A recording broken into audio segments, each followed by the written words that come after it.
Hey my watchers, welcome. Today we are gonna see. What if you reborn in the body of Harry Potter? He woke up with a jolt and felt the pain course through his body. Something was wrong. He instantly knew it. He squinted his eyes through the pain searing through his back and his right hand and found himself in an unknown place. In a small room he had never seen before. Where was he? As his thoughts registered the fact that he was in a strange place, he realized that the room was not only small but way too small. And so was his bed. He looked at his hands and almost yelled in shock. His hands were small. Not only his hands, but his legs, his arms, his everything was small. And he came to the stoic realization that he was not his own body but in the body of someone else. A body that was badly wounded at that. But before he could even go into shock, he felt a burning sensation rise at the back of his head, and soon his whole head was burning as new memories were planted in his brain, and he clutched in head in pain and fell back on his pillow. After a few minutes of going through excruciating pain, he finally finished seeing all the memories of the boy whose body he was currently occupying. The boy whose name was Harry Potter. As in the Harry Potter, from the books written by J.K. Rowling. Not just some bloke named Harry Potter but the real, genuine one. As he registered this information, his brain went into an overdrive as went through many emotions at once before shutting down altogether and he lost consciousness. When he woke up the next time, he felt strangely calm and the first thing he did was look for a mirror. The memories told him that he had no mirror in his small room, reed cupboard, under the stairs, but that there was a plate under his bed in which he could see his reflection. He took out the plate and his heart almost skipped a beat when he saw a younger version of Harry Potter looking back at him, and he had to pinch himself to make sure that this was all real and not just a figment of his imagination or some kind of dream. Took him some more time to calm down and make peace with the situation. And soon after the initial shock wore off, he felt enthusiastic. He was a wizard. Freak, yes. He could do so many things now that he was never able to do in his past life. Wait, past life? He concentrated and tried his best to remember his past life's identity, but it was all in vain. He had the memories from his past life and his personality as well, but his identity was lost to him. What was his name? Why couldn't he remember it? Did he had a family in his last life? Try as he might, no answer came to his mind. He just knew that he was a person living in a modern world, and the year was 2019 when he was suddenly dropped in this fictional world in the year 1987. According to the original Harry's memories, well, that made his sad and happy at the same time. Sad because his original identity was lost to him. Happy because now he won't have any burdens from his past life. Thank God. Now where was he? Oh yes, wizard. That's great. He could do so many things as a wizard that the characters in J.K. Rowling's book never did or thought to do. If he could ignore the bipolar magical community that loved him one moment and hated him the other and the dark wizard that would inevitably try to kill him in the near future, then his life was going to be awesome. But then he realized that he was only 7 years old and that he would have to wait 4 more years before he could start learning magic. Freak that. He would start on his own and learn wandless magic until he was ready to go to Hogwarts. But before that, he winced at the pain coursing through his arm. The handiwork of one Vernon Dursley who had hit him because he had better grades than Dudley. That freak fat jerk would pay for what he did to the past recipient of this body. So in the dark room under the stairs, the new and changed Harry Potter schemed to bring the demise of his Muggle relatives. Abused children develop a fear and skepticism toward higher authorities. So much in fact that they never tell anyone that they have been abused. That was probably the reason why Harry Potter and so many abused children never receive any help. The new Harry Potter was anything but an abused child. He was in fact a proactive mature adult who knew how to get what he wanted in his life. So the next day he went to one of his teachers who seemed the most sympathetic among the staff and told her everything. The fact that he had created even more injuries on his body before going to her was never noticed by his teacher or the headmaster or the cops. That evening, child protection authorities arrived in his home along with the cops and arrested Vernon Dursley for violence, abuse and neglect of his 7-year-old nephew, and after a long trial, he was thrown in prison for 15 years. Petunia Dursley was let off with a warning that if she didn't want to follow in her husband's footsteps, then she would treat her nephew like how she treats her son. She nodded in fear and watched with tears as the cops took her husband away. She was devastated, but she had to take care of her little Duddekins who was bawling his eyes out in his room. And she also have to take care of her sister Spawn, who was the reason behind her husband's imprisonment. But as much as she wanted to shout at her nephew, slap his face and wrung his ears, she couldn't do anything for the fear of following after her husband's footsteps. If she was gone as well, then who will take care of her baby boy? So she gritted her teeth and quietly went to her Duddekins in order to clam him down. Harry punched Dudley in the stomach and dropped him on the ground along with his two cronies, put a foot on his throat and reveled at the fear he could see in the fat boy's eyes. Chubby little Duddekins had thought that he and his friends could bully him and take revenge for his father. By the time they realized that the new and changed Harry Potter knew martial arts, it was already too late. And this new Harry was neither interested nor willing to play Harry hunting with them. After putting the boy to the ground, it became relatively easy to threaten him, and after that day, they never bullied him again. Learning magic was a slow going for the new Harry. After a month of practice, the best he could manage was push and pull small objects like pencil and eraser. He had no idea what the reason for his abysmally slow progress was. Maybe his magical core was small and immature. Maybe his intent was just not that strong. Or maybe wizards were never very powerful without their wands. Whatever the reason might have been, Harry refused to accept them and continued to focus on his wandless magic. If he could achieve simple telekinesis within a month, then surely he would be able to do more if given enough time. And he certainly had more time given how he was just 7 years old and had 4 more years before he could join Hogwarts. So he took out a water bottle, kept it in his bed and willed it to come. 3 months into this new life, and Dudley was now a shell of his former self, forever cowed by his younger cousin, who beat him into submission over the past few months. Petunia had tried to protect Dudley and showed dominance over her little nephew, but he was not the same person who had been sleeping under the stairs some 3 months ago. She may not be able to prove it, but she knew it deep in her heart that the boy may look the same, but there was someone else occupying his body now. A monster who put her husband in prison and someone who Dudley feared greatly.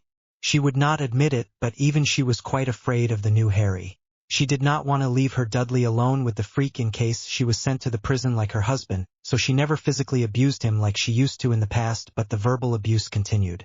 Within limit, of course. She may feel contempt for the boy, but she didn't want him to lash out at her either. That verbal abuse came to an abrupt end when one day her nephew brought back a poisonous snake from somewhere and started walking around in the house with it wrapped around his shoulders at every single moment. But it was not the snake that frightened her the most. Oh, it did frighten her and filled her with worry, but what frightened her even more was the fact that her nephew or whoever was possessing his body could talk with the snake. She had no idea how such a thing was possible, but the freak was able to speak with the snake. And the language, the hisses, they filled her and Dudley with great dread. So much so that when her nephew warned her not to harm the snake in his absence, she simply nodded and meant it. 7-year-olds, Harry realized, were a nuisance. That was why when the next semester started, he asked to be advanced another class. Considering how he got full marks in all of the subjects last year, his teachers were inclined to agree, and without any preparations, he passed the exam and was promoted to the next class, where he found that 8 years old were not much better than 7 years old after all. So he asked to be advanced once again. His teachers were reluctant this time, but a 5-minute talk with the boy convinced them that he was even smarter than they had initially assumed. He gave the exam and was advanced to another class, where he found himself in the company of 9-year-old kids and realized that no, he was not going to connect with them either. By now, he was starting to get a reputation as the genius child in the school. Someone who didn't show his knowledge because he was being suppressed by his devilish uncle. When he asked to be advanced once again, his teachers didn't raise many questions, and soon he was among the company of 10-year-old children. He was not very impressed with them either, so he jumped classes upon classes until he sat with 13-year-old kids and realized that if he went up any more classes, then he might raise one heck of a crud storm. There were already pictures of him being circulated in the newspapers as the Wonder Kid. The names these foolish people come up with. He found that 13-year-old kids were a bit tolerable, but he was never really able to connect with them because of the age difference. They thought he was too young. He thought they were too young. So both party treated each other like a child, and both party were enraged at the other's behavior. So after a few interactions, he stopped trying at all. Over the months, Harry became more proficient with his wandless magic to the point that he was easily able to push and pull a bag filled with books. He was strangely reminded of the character Pain from Naruto series and wondered if he would become as strong as that character when he grew up and when his magical core matures. Most likely not, but a boy could always hope. His telekinesis had grown to the level where he could now make a stack of cards fly in the air according to his wish. Something that he usually did to impress the beautiful girls from his class. Yet he was not satisfied with only this much improvement. Now that he had a taste of magic, he wanted more. Not just simple telekinesis, but the more complex tricks that could be done with magic. And once he started thinking in that direction, he realized that he had been performing one such complex magic for some time now. Learning wandless magic and mind arts. Despite sitting in a class with peers that were several years older than him, Harry found the subject utterly boring and uninteresting. So instead of focusing on the class, he sat on a back seat and played with telekinesis under the table.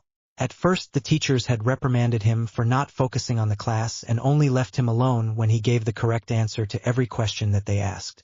After some time, they stopped bothering him, and as more time passed, they simply started to ignore him. At first he had thought that they simply thought him to be rude and not worth their time, but when even his fellow students started to ignore his presence as if he was not even there, he knew that this was not normal, that there was something magical at work. After some experiments, he found that his will to be left alone and to be ignored by irritating teachers and childish teenagers had merged with his magic and taken form in creating a shroud of magical aura around himself that hid his presence from the others.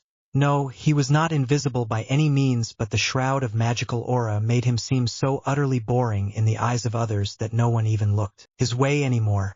Of course, the shroud had its limits and could be broken if someone was trying to find him, or if he did something that attracted attention from others. But otherwise, it was mostly impenetrable and a great boon for him. Once he realized that he was left alone, he started to use more of his magic in the school with reckless abandon and tried to find new ways to use his magic.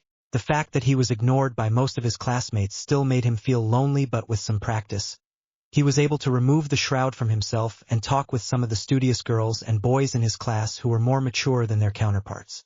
And during one such moment, when he was conversing with one of the studious girls in the class, he brought the attention of one of bullies to himself who had a childish crush on the girl he was talking to.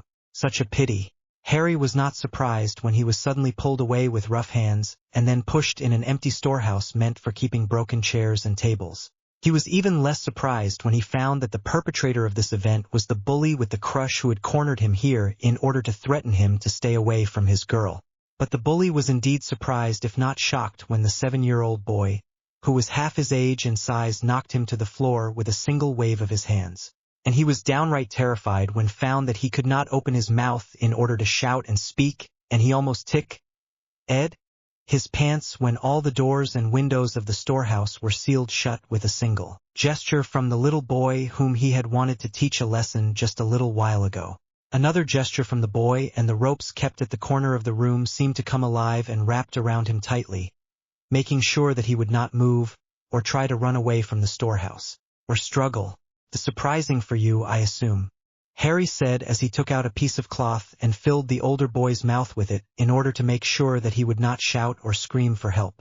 "If someone had showed me telekinesis in my past life, then I would have been surprised as well," Harry said nonchalantly, and reveled in the terror he could see in the eyes of the 13-year-old teenager, who looked very much his age right now.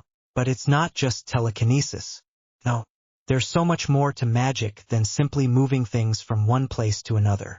There's transfiguration, charms, runes, divination, potions, spells, and so much more. Pity I can't learn most of them right now," Harry said as moved around in the room before he stopped and looked at the boy bound by the ropes. "Do you know what I can learn right now?" The boy shook in fear, and Harry grinned at that as he went closer to his face and whispered the mind arts. And before the boy could even understand his words, Harry said legilimens and entered his mind. After half an hour of intense practice, Harry had learned the basics of legilimency and obliviation spell. Unfortunately, by the time he became remotely competent with the obliviation spell, the older boy had already suffered a little bit of brain damage and would likely never be as smart as he once was. Well, at least Harry had learned his lesson that obliviation spell should be used subtly and in very delicate manner with as little magic power as possible. Otherwise the subject might suffer consequences. The first attempt had gone off the rails the moment he pushed all his magical power with the intent on wiping out the memories he'd read with legitimacy. From that point onward, he had simply stopped caring about the boy's mind condition and did as he wanted in his mind. But he would do better the next time, he was sure of it. If a bumbling fool like Gilderoy Lockhart could become a master in using this spell, then surely someone like him could definitely become good in it as well. But for now, he needed to do something to cover up his mistake. After all, normal children didn't lose their IQ by 20 points in a single day. So after shrouding both of them with his magical aura, he dragged the boy to the top of the school, which was a hard task in and of itself even after using telekinesis. But it was necessary, he told himself. He did not want any unnatural events occurring around him, as such things draw suspicions from unwanted people. A perfectly fine teenage boy turning into a fool during lunch break was suspicious. A perfectly fine teenage boy falling from a set of stairs, hitting his head on the way down and then turning into a fool was not. So with that in mind, Harry pushed the boy off the stairs and made sure that he landed on his head when he reached the bottom of the stairs so that he would at least have a head wound to show for it. The boy fell to the ground with a thud, and the unnatural angle of his hand and the bit of blood covering his head scared the dozen of girls who were sitting nearby and simply enjoying their meal. That one event would probably give them nightmares for the rest of the week. The boy's parents were called to the school, and his mother almost lost her footing once she saw the wounds on her child. People from the hospital came and took the boy to the hospital for operation. The police came and asked some questions in order to know if the boy really fell off the stairs or if someone knowingly pushed him down but found nothing concrete. Harry watched all of his with apathetic eyes that would have seemed strangely suspicious to anyone who observed him, but alas, the heavy injury of a fellow classmate was more attention-worthy than the reclusive wonder boy, who never really talked with others. Nothing particularly changed in the school despite the injuries suffered by the boy, and the rest of the classes continued on like nothing ever happened. And he realized that as long as he was not caught by the ministry, he could get away with a lot of things, and he found the thought strangely enthralling. And things changed drastically from that point. At the next summer break, Harry decided that instead of remaining inside his house and practicing magic on his own, it was time to expand. Harry found that if he focused extensively on it, then he could make the shroud covering his body much more thicker and effective. He also found that with such a thick shroud, he could effectively go inside a shop, take whatever he wanted and leave without any customer or shopkeeper taking note of him. He was pretty sure that if he could somehow make the shroud even thicker, then he would be well equipped to rob a bank without anyone knowing about it. But he knew that even though humans might miss his presence, the CCTV cameras would not. So instead of robbing a bank, he settled himself with picking pockets for now. He also came to realize that his shroud that acts as a lesser version of Notice Me Not charm and the power of telekinesis made his job of stealing things much more easier than it would have been for any normal pickpocket. By the end of the summer, Harry had enough money to live on his own for years without any problems. He also realized that he learned more about magic when he was using it for something practical. So for all intents and purposes, he had no need to go back to school anymore. Neither was he interested in going back to Privet Drive and living with his family. But Harry knew that Dumbledore had set up some kind of blood wards at Privet Drive that might be disrupted if he leaves the house for a long amount of time, so he made sure to return back there every month or so. Harry looked at the galleons in hand with a smile before putting it back in his purse. It took him some time to find the entrance to Diagon Alley since he did not know the exact location of Leaky Cauldron, but given enough time, he was able to find it with ease. And the first place he went to after coming to the magical world was the Gringotts Bank. He did not touch his own vault, as that might alert Dumbledore, who was his magical guardian, but exchanged the money he'd collected, stolen, over the past few months that he kept in a bottomless purse. Now he had more than enough galleon to buy the things that he needed for his plans. A trip to the various bookshops in order to buy books related to wandless magic, magical theory, etc. There were not many books related to such subjects. In fact, there were very few books even remotely related to those subjects, and he was not sure about the quality of those books either, but beggars can't be choosers. Then he bought books that taught him the basic household charms, among other things that he might be able to learn at his level. After that, he went to the potion shop where he was finally able to buy something that he desperately needed. Aging potion. Unfortunately, the old jerk only sold him 5 bottles, but once again, beggars can't be choosers. With one last look at Ollivander's shop, he turned and left Diagon Alley. He knew that Ollivander would not sell him a wand right now, so there was not point in even asking about it. Harry looked at the slightly confused man with vacant eyes in front of himself with a satisfied smile. It took him 6 months and countless people to finally learn how to use the obliviation spell properly. He was still no master at it, but with enough focus, he was now capable of removing the memories of the last few hours from the brain of any muggle. He had learned his lesson from the debacle in the school and made sure not to damage their brains when performing the spell on them. Still, rumors about people simply forgetting about important things in their life were starting to circulate in the streets. Thankfully, he had already mastered that spell, and this was the last person he needed to experiment on. Harry went back into the shadows and watched quietly as his victim's eyes finally gained some life after a few minutes, after which he looked around. With a confused gaze and upon not finding what he was searching, he simply got up, shrugged to himself and left. Well, with the obliviation spell in his belt, things would be far more easier for him now. Harry looked at his new flat with some pride. It was not technically his, as he had not really bought it, but since the real estate broker who was tasked with selling this flat had conveniently forgotten that this flat even exists and he had removed its evidence from her house, he doubted anyone else would buy it anytime soon, if ever. So Harry could essentially live in it with no problem.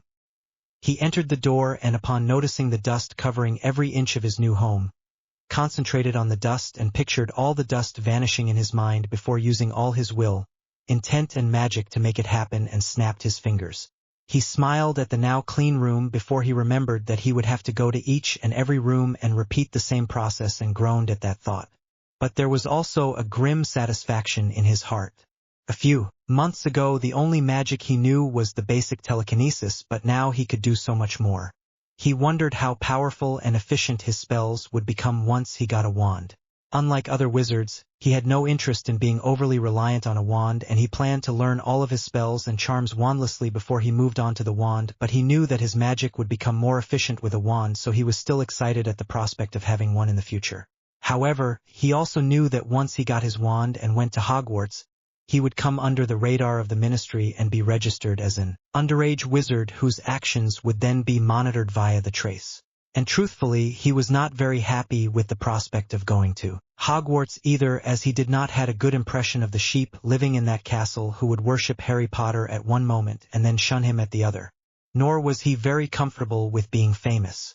But without the resources in Hogwarts, it would be harder for him to become the great wizard that he planned to become. Plus, there's so many things in Hogwarts that he'd always wanted to see and do. So despite his dislike for the people living in there, he would still go to that school.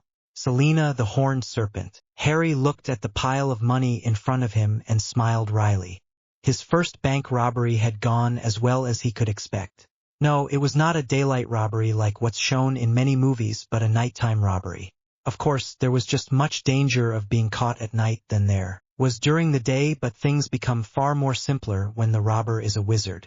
Capture the manager of the bank and read all his memory about the bank and where all the money is kept, along with the number of guards, their shift times, the password of the vaults and things like that.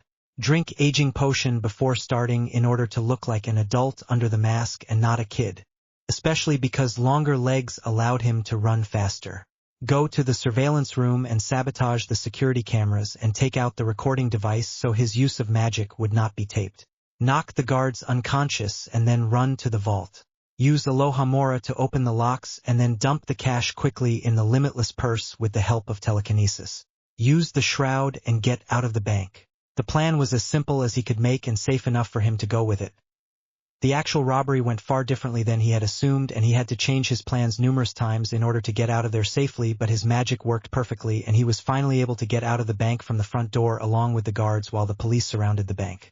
He had a feeling that those policemen were probably still surrounding that bank and asking him to come out and surrender to them, even though he had already come back to his home. He realized that there must be more than £200,000 lying on his bed right now. Along with the £40,000 he'd stolen over the past few months, he had over £240,000 on himself. That's about $300,000. And converting that to galleons would net him about 60,000 galleons. That's more than enough for him to buy just about anything the wizarding world could offer. Even a firebolt doesn't cost more than 1,000 galleons. He wondered how much the shares of Daily Profit cost, if he should bother buying it or not. But then he realized that if the Daily Profit caused too much problems for him, then he could simply burn down their building. With a feral grin, he jumped on the bed and fell asleep on top of the pile of money, sleeping soundly after a hard day.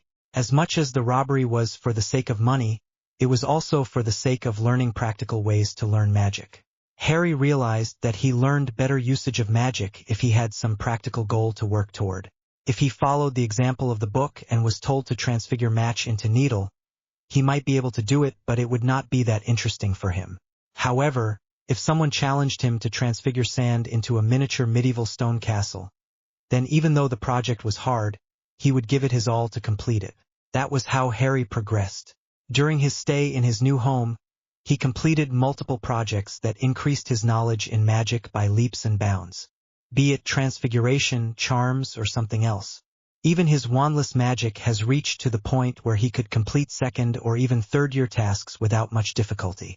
But the biggest driving force behind his eagerness to learn magic would always be the fact that his soul came from another world where magic was not present.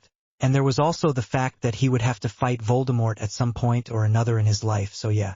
He wanted to learn as much about magic as he could. Harry looked at the various snakes kept in cages and felt a pang of hurt in his heart. He could talk to these snakes, which meant that they were sentient. But how could anyone treat a sentient being like this? What right does humans have to treat other species like this? To keep them in cages and feed them the minimum amount necessary for their survival. As he moved among them, they whispered to one another. Most had no idea that he could understand them, so they talked freely among themselves as if he was not even there, and he did not like what he was hearing. They were afraid of him, afraid that he was a potions master and that he was only going to buy them so that he could dissect them for potion materials. How could the wizards do this to them? Did they not know that magical snakes are just as sentient as a human? He wondered how those same wizards would feel if someday some other species rose up to the top of the food chain and started dissecting them for potions material instead. He took a deep breath and turned to look at the shopkeeper once again. "You said that they are magical creatures?" he asked with a bit of skepticism. "Indeed they are, child," the shopkeeper said with a patronizing smile that irked Harry to the bones. Actually, he hated whenever someone treated like a child. He would have consumed an aging potion before coming here, but he had finished his supply last week and planned to buy more of them this time. "What do they do? What makes them magical?" he asked, and the shopkeeper quickly moved to show him individual snakes in their own private cages. "This here, gray-skin cobra, one of the deadliest of its kind. Its venom is corrosive, and some even compare its venom to that of a basilisk. One drop of its venom is deadly enough to kill an adult troll," he said as the gray-colored cobra shrunk back in his glass cage with a hiss, and Harry wondered where the young cobra had learned all those profanities. "This here, silverneck python. It grows up to 35 feet in length and can live up to 100 years. It also has magical immunity, which means that most spells will just bounce off of its skin harmfully," he said, and then moved on to the next one. "This one here, the most special of them all, and the most expensive one. A horned serpent. It was a bitch and a half to get this one," the shopkeeper said proudly, and took out a small 1 foot long black-colored snake with small horns growing on the crown of its head. Harry wondered if the snake was venomless or just too young at this point to release venom. One thing he could tell was that the horned serpent was much more intelligent than the other snakes he'd seen so far. His conjecture was proven true when the snake lowered her head to him, and in greeting and hissed "Greetings, speaker," and Harry knew that he would not leave the shop without the horned serpent. The horned snake had after all known that he could speak with them without him even speaking a single word so far. But there was something else he had to do before he could leave the shop. "I'll buy them all," he said, and the shopkeeper's smile faltered for a bit, and his eyes narrowed in an instant as he asked, "All of them?" "Yes, I'll buy all of them." It took some time for Harry to prove that no, he was not trying to prank the shopkeeper, and yes, he had enough galleons to buy all the darn snakes, but at last, he was able to buy all the snakes in the shop. He dumped all of them in his trunk along with a warning to not eat each other before he took them along with him. Most of the snakes he bought from the shop wanted to be free, so Harry took them to a dense forest and freed them. There were a few who wanted to live with him as well, but he knew that feeding so many snakes would be a chore, so he asked them to leave as well. By the end of this, only one of the snakes remained with him, the horned serpent whom Harry named as Selena, and the little snake would spend most of the rest of her life wrapped around Harry's shoulders. She would also be one of the few people that Harry would ever consider a friend. "So, you can sense other people through their magic?" he asked in confusion as he talked with his new friend in Parseltongue. "Yes, I can sense all manner of magical beings, be it wizards, witches, goblins, elves, centaurs, unicorns, or even squibs." "What about muggles?" he asked. "Muggles are harder to sense because they hold very little magic in their bodies, but yes, if I concentrate hard enough, then I can sense muggles as well." I didn't knew that muggles had some magic as well." "And they don't," Selena firmly denied. "But the earth is saturated with magic. There might be places like Hogwarts where there is more ambient magic in the air, but there is magic everywhere, even in the deserts and the seas. So over time, so of the magic seep inside their body. It doesn't make them magical, but it gives them a very small chance to produce a magical baby." I didn't know that. I wondered if this is how the first magical beings were born." Harry mused to himself before he turned to his new friend and asked her another question. "What else can you do?" he asked. "How come you get to ask all the questions? It's not fair," she complained, and Harry was suddenly reminded that she might have been a mythical creature, but she was still very young. "Very well then. Ask what is in your mind. Tell me what you can do. Can you move your stick and make me fly?" she asked with a childish enthusiasm, and Harry chuckled. "I can do it without the stick," he said, and made her fly a few rounds around his small house, while she made a sound that sounded strangely like, "We." "Tell me what else can you do?" the little tyke asked after she wrapped herself around his shoulders, and Harry sighed at her enthusiasm, and hoped that she won't always be this enthusiastic. He was mostly a stoic and boring man, and her enthusiasm was already starting to tire him. But he was also happy to finally get a friend, little sibling, who would not have any hidden agenda for him. "I can do a little bit of telekinesis." "A little bit of, what's telekinesis?" she interrupted, and he explained it to her patiently. Who knew that he could be so patient when explaining things to young people? Perhaps he might have it in him to become a good father after all. "Aside from that, I am fairly good at mind arts. I can also use a lot of household charms, and I also developed a passive ability to remain undetected by others." He then went ahead to show her some of the household charms he'd recently learned, like warming food, painting wall, cleaning dishes, among other things. "You can use your magic without a stick. I don't think I've ever seen any human use magic without a stick," the little snake said. "Is that why you've so much magic in you than the kids of your age?" "Huh? What do you mean?" Harry asked. "You've more magic in your body than any other humans of your height I've ever seen.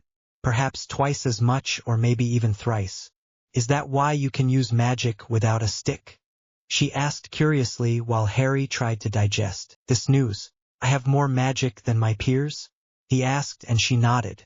"Do you know why that is?" "Not really. I've seen a few humans of your height, but all of them had about the same amount of magic in them. You're the first one who had so much more magic than the others. Your magic also have a different taste to it, which was why I was able to tell that you are a speaker." Harry replied in a non-committed manner, while he wondered why he had more magic in his body than his peers. Was it because he used his magic so regularly? Was Albus Dumbledore and Voldemort were so much more powerful than others? Could the answer be so simple? That they just used more magic than most other people? "There's also something else," the little snake said, and flickered her tongue near his scar. "There's a disgusting piece of magic attached to your head. It's not your magic, but it's attached to you for some reason. Do you know what it is? She asked, and he nodded his head. I know, but I believe it's my time to ask the questions, he said with a smile, and she huffed. Very well then. Ask away. What other things you can do aside from sensing other magical signatures? He asked. Well, I can shapeshift a bit and become invisible at will. She replied shyly, and Harry's head jerked around to meet hers. If you can turn invisible, then how did they capture you? He asked curiously. I was very little back when they killed my mother and captured me and my brothers and sisters. She explained sadly, and Harry felt anger rise in his heart before he damped it down and caressed his little friend in order to soothe her. In hindsight, it was a stupid question to ask.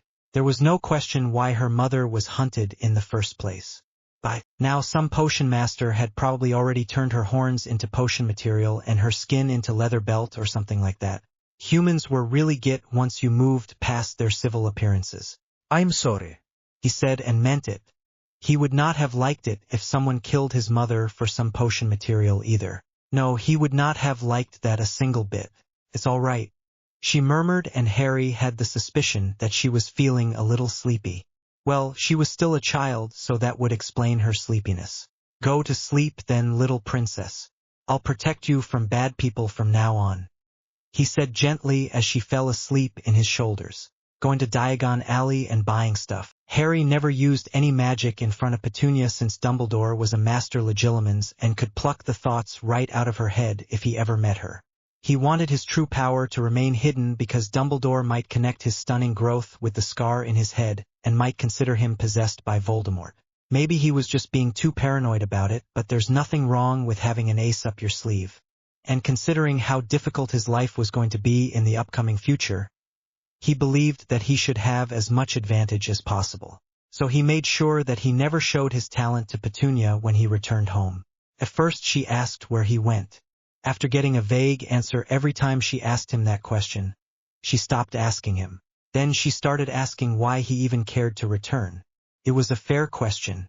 He didn't like her and Dudley, and they didn't like him, so there was really nothing holding him back from leaving. Except for the blood wards, which would warn Dumbledore about his activities if he left his house for too long. Such a headache.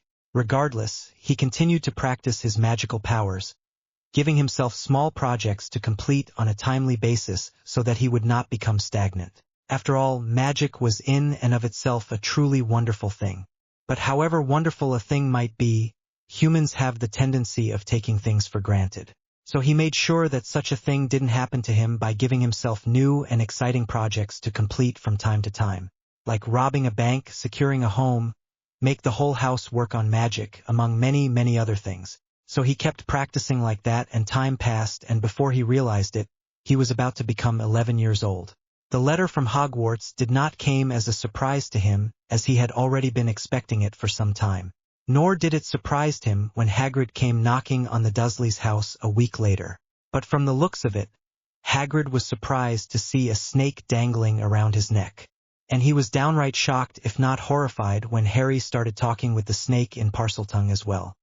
He was sure that he had probably destroyed all chances of making friends with Hagrid, considering his anti-Slytherin disposition. But he considered it important that people knew this one fact about him as soon as possible, since he planned to bring Selena along with him to the school. The little girl had become a close friend and confidant of his over the past 3 years and had grown to the length of 4 feet by now. He knew that he was unlikely to make any new friends at Hogwarts because of his highly antisocial tendencies, so it was imperative that he brought her along with him. Moreover, he did not want it to be seen as a puppet of the leader of the light. He did not want it to be seen as a strictly light wizard, period. And being a Parseltongue would go a long way in achieving that goal of his. It was humorous to see the half-giant be so wary of him, considering how close he and the original Harry were. But regardless of his own personal feelings of him, the half-giant took him to Leaky Cauldron, where people gave him a wide berth simply for the fact that he had a snake hanging around his neck. No one asked Hagrid who he was, and Hagrid might not be a bright person, but he was not stupid enough to go about telling other people about his identity. Not when he turned out to be so much different than anyone could have thought. Releasing a little bit of his shroud made him utterly disinteresting to other people, so they didn't even bother to glance his way, and even when someone did glance at him by some mistake, The band-aid he wore on his head did a good job of hiding his identity as they made their way through Diagon Alley. His first stop, predictably, Gringotts. He had been to the bank many times before in order to exchange the money that he stole from other people into galleons, but this was the first time that went into his trust vault. And wasn't that a disappointment? He could only take out 1,000 galleons from his vault in a year. It was not much compared to his total wealth, which was more than 100,000 galleons by now, but who was he to look a gift horse in the mouth? He quickly put the 1,000 galleons in his bottomless purse before they left for the next vault, where Hagrid took out the Philosopher's Stone. Then they went to various other shops where they bought his books, accessories, cauldrons, clothes, etc. He did meet Draco Malfoy in Madame Malkin's robes for all Akashan's shop and could tell that the little tyke was interested in Selena, but he was not the mood to indulge the pompous brat and gave him a glare before ignoring his presence. The blonde brat was not really happy about that kind of treatment, but one or two hisses from Selena intimidated him enough to keep him away for the time being. The last visit was of course to Ollivander's wand shop, where he promptly told the old man to bring out the brother wand of the wand that he'd given to Voldemort. He was a bit apprehensive about the Holly wand and not entirely sure if it'll work for him or not, considering how he was not really Harry Potter, but in the end, the wand gave off sparks as soon as it landed on his head, and he felt the connection form between himself and the wand, as if two pieces of puzzle being connected, and realized that he may not be the original Harry Potter, but the wand will still work for him. That was a rather big discovery for him, considering how people always said that wand chooses the wizard and all that. Now he knew that the wand probably chose the wizard based on his magical signature. Or that was his hypothesis at least.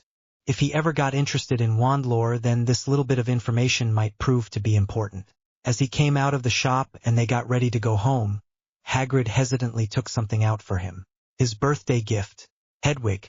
He knew that Hedwig would become a good friend and a source of great comfort for original Harry, but for him, that place has already been occupied by Selena. He simply could not leave her for someone else. Not even for dear Hedwig, who gave her life for Harry. Such a pity. He rejected his offer, and for once, Hagrid almost looked relieved.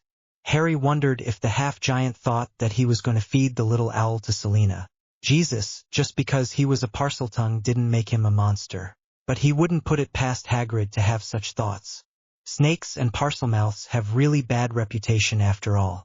You should know that snakes are not allowed in the castle, Harry. Hagrid said as we reached near our house, and he stopped to give him a stare. Tell the headmaster to make an exception for me, like he makes for so many other students. Selena is my best friend. And if she's not allowed in Hogwarts, then I've no reason to join Hogwarts either. Tell that to your headmaster, and your prestigious school still doesn't allow entry to my friend. Then I'll just find another school. He said. Look, Harry. Don't be so stubborn. Hagrid said. Your parents wouldn't want you to. Don't bring my parents into it. He said calmly, but with a hint of coldness in his voice. Don't ever think that you can use my parents' names to manipulate me into doing your bidding. Because 1, they might have given birth to me, but I don't owe them anything. And 2, if they were alive then, I think that they would have loved me and supported my decision no matter what. The offer is clear, Hagrid. Either you allow me to bring Selena to school with me, or I'll find some other school that'll allow me to do so. With that, Harry went inside the house, leaving a confused and baffled Hagrid behind. 2 days later, a letter came via an owl from Headmaster Dumbledore telling him that Selena was now allowed to go to the school along with him. She became ecstatic when she heard this news and was quite excited to go to Hogwarts. Perhaps even more excited than Harry himself. The spoiled little snake. Hogwarts Express and Parselmouth. Ever since Harry bought a wand from Ollivander, he felt a slight change in the magic around him. He could not exactly pinpoint what this change was about, but could guess that it was the trace being put on him by the Ministry. Now that he was being traced, he could not use his magic. At least in the Muggle area, where they would be able to tell that it was him using the magic. Maybe he was wrong, and it was simply them tracing the magic he used with his wand, but he was not sure about that. Plus, he was a cautious person by nature. For that reason, he drank an aging potion, took the night bus, and went back to Diagon Alley, where he took a room in one of the less-known taverns in that street. He knew for a fact that the trace wouldn't be able to catch him using any magic if he stays around other older wizards and witches. That was why the pureblood and half-bloods had such an advantage over others. But the downfall was that most of those kids took magic for granted and never took learning it seriously in the first place, since they saw it as a part of their life and not something miraculous. Such a waste. He looked at the dozen of pillars in between platform 9 and 10. Selena, can you tell me which pillar holds the strongest magical Signature? he asked in Parseltongue, and the invisible snake sitting on his shoulders flickered her tongue in the air at times before replying. The third one. It should be the gateway that you talked about. Harry nodded his head and moved toward the pillar along with his trunk, which had a charm attached to it to make it lightweight. That trunk was one of the most expensive things Harry had bought in Diagon Alley. It was even more expensive than all of books he'd bought so far from Flourish and Blots, and that was saying something considering how expansive the books are in the magical world. He personally thought that the trunk was well worth its price, considering how it held far more space than the house that he overtook 3 years ago. As per his habit of arriving early, he had come to the station quite a bit early than other people, which was one of the reasons he did not see or meet the infamous Weasley family. Not that he wanted to meet them anyway. From what he saw in the Harry Potter movie, he knew that they were a good family who fought alongside Dumbledore and the original Harry against the Dark Lord and the Death Eaters. The original Harry might have liked them, if simply for the fact that no one had ever shown him much kindness before he came to Hogwarts. But the new Harry doubted that he would ever be that close with that family. The train station was much more empty than he had seen in the movie, but that was perhaps because he came so early than other people. The train looked majestic to him despite the fact that he had seen far more technologically advanced trains in his past life. There was just something magical about the Hogwarts Express that was hard to put into words. Maybe it had to do with the fact that the train had been ferrying Hogwarts students for the past few centuries and their magic had unintentionally seeped into it over time, changing it in a way that only those who are sensitive to magic can feel. He gave one last appreciative glance to the train before they climbed on board. He looked at the first empty compartment and had to smother the urge to go and sit in it and move to the back of the train. He knew for a fact that the early compartments were reserved for the older years and the prefects. It was one of the unspoken rules followed in Hogwarts. He also knew that if he sat on a compartment and someone told him to get up and sit somewhere else, then that would only lead to a fight, considering his stubborn and take no crud from others attitude, and he would rather not waste his time fighting others when he could spend it doing something productive instead. So he took his trunk and started moving to the back of the train, and the few students who were walking around gave him a wide berth because of Selena. And if not because of Selena, then because of his use of Parseltongue.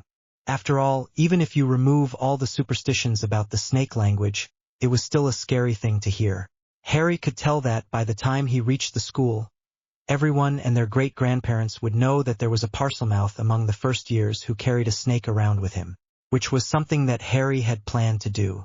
After walking past a few compartments, he came across one where he saw 2 girls and 1 boy who looked to be about his age were sitting across each other. From his memory, he could guess that they were Susan Bones and Hannah Abbott, along with someone he didn't know and didn't care about. He opened the door of the compartment and had to hide a smirk as they froze after looking at Selena. Wizards and witches. Is anyone sitting here? He asked calmly, and Hannah shook her head frantically before she realized what that meant. Susan gave a glare to the other girl, but before they could say anything, he entered the compartment and took the empty seat. The seat was much more comfortable than any couch back in the Dursleys. Magic. A few moments of silence passed before the boy cleared his throat and said, I'm Ernie Macmillan. He said in a voice which would have sounded calm if it had not cracked in the middle. Harry gave him an unimpressed look and waited for a moment in order to unnerve the boy before he said, Are you? Someone introduces themselves to you. Harry turned his head and gazed at her alongside Sinella and waited for a moment before she started squirming under his gaze before saying then, It's a good thing because I'm a rude person by nature, in a tone that made it clear that it was the end of the discussion. He leaned back on his comfortable seat, closed his eyes as Selena hissed in his ears, Why are you scaring those kids? In a humorous tone, and he smirked back at her. To create a reputation for myself. He hissed back in Parseltongue and didn't have to look to know that his 3 classmates had gone pale. Wizards and witches and their superstitions. And as enthralling as it was to watch others go pale at a few words spoken in Parseltongue, He had a feeling that this was going to get old pretty fast. From the silence in the compartment and the low whispers in which his 3 classmates talked with each other, Harry had a feeling that this trip was turning out to be far more tense for them than they had initially expected. The silence and the whispers stretched on until the door of the compartment opened and one Hermione Granger pushed her head inside the compartment with a young and shy Neville Longbottom trailing behind her. That didn't happen in the movie. In the movie, she came alone when she entered Harry and Ron's compartment. Has the timeline somehow changed because of him? It was entirely possible that there are rumors about a Parselmouth roaming the train and Neville might not want to go on a search all alone. Or was it possible that the things in real life would be a bit different than in the movies? Excuse me, little cute Hermione said, has anyone seen a toad? Neville's lost his somewhere on the train.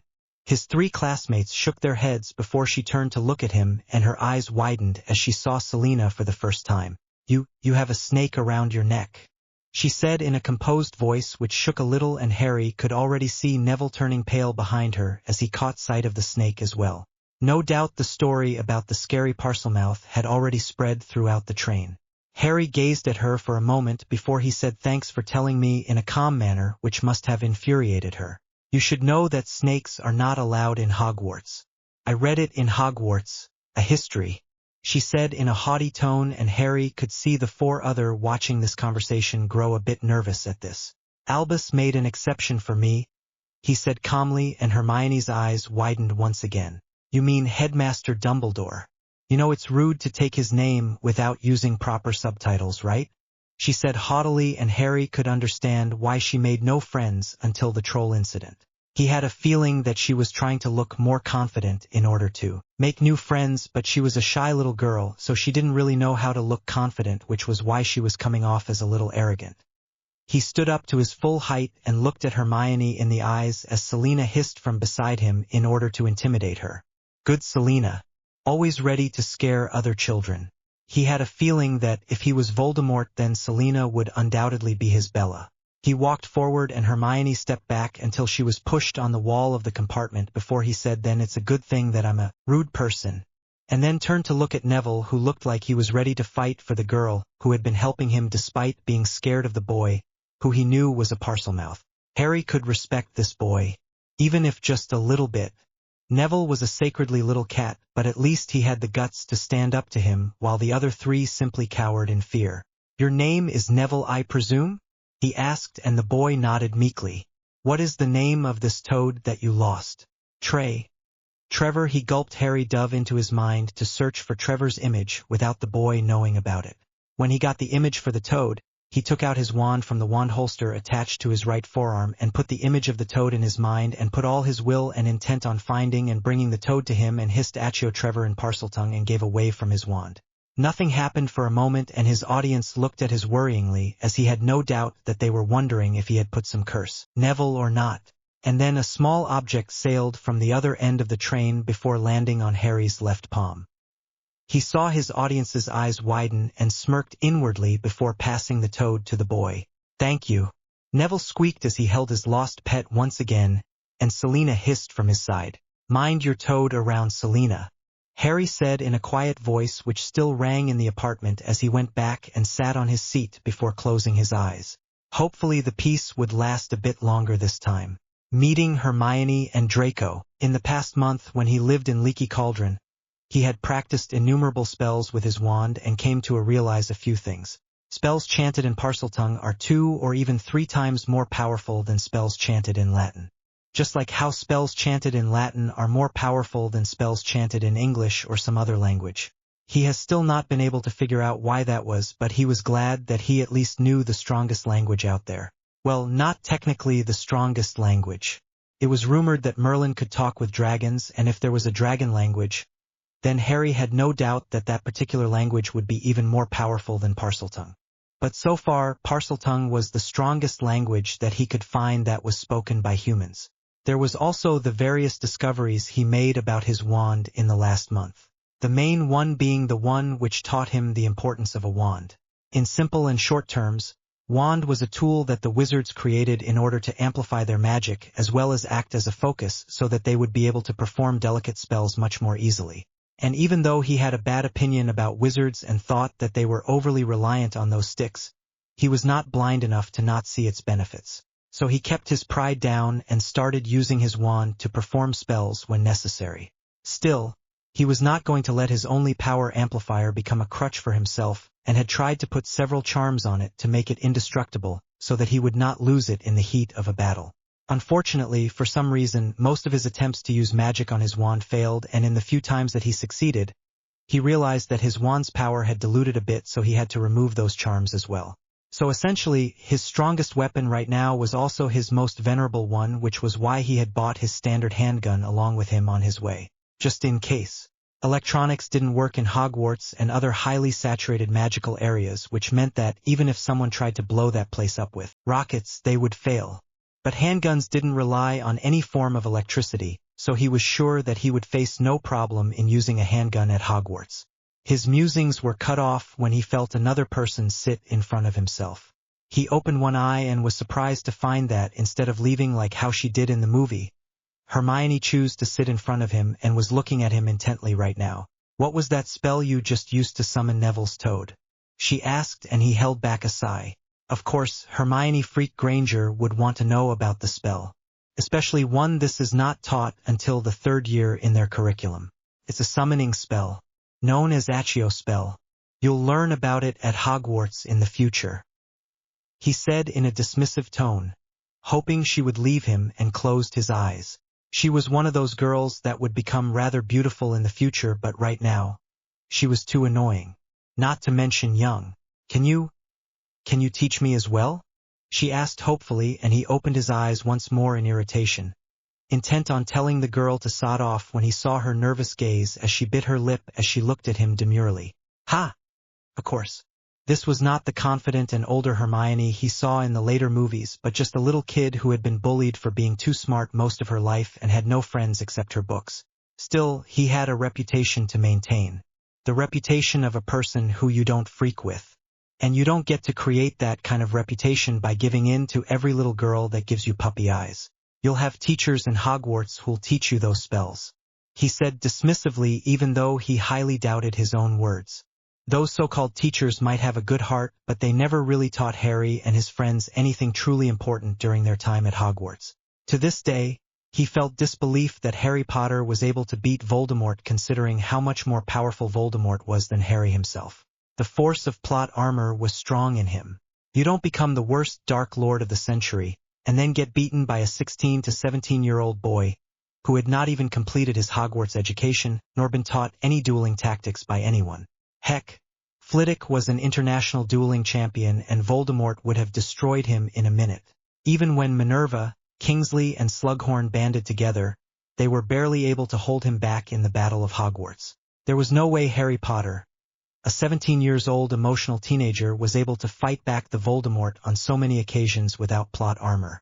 He really doubted that he had the plot armor given to the original Harry by J.K. Rowling, or the protection of the Prophesy, considering how he was not essentially Harry Potter but someone else who had taken over his body. So when he faced Voldemort in the future, it would be imperative for him to be strong enough to hold his own against the no-nose jerk.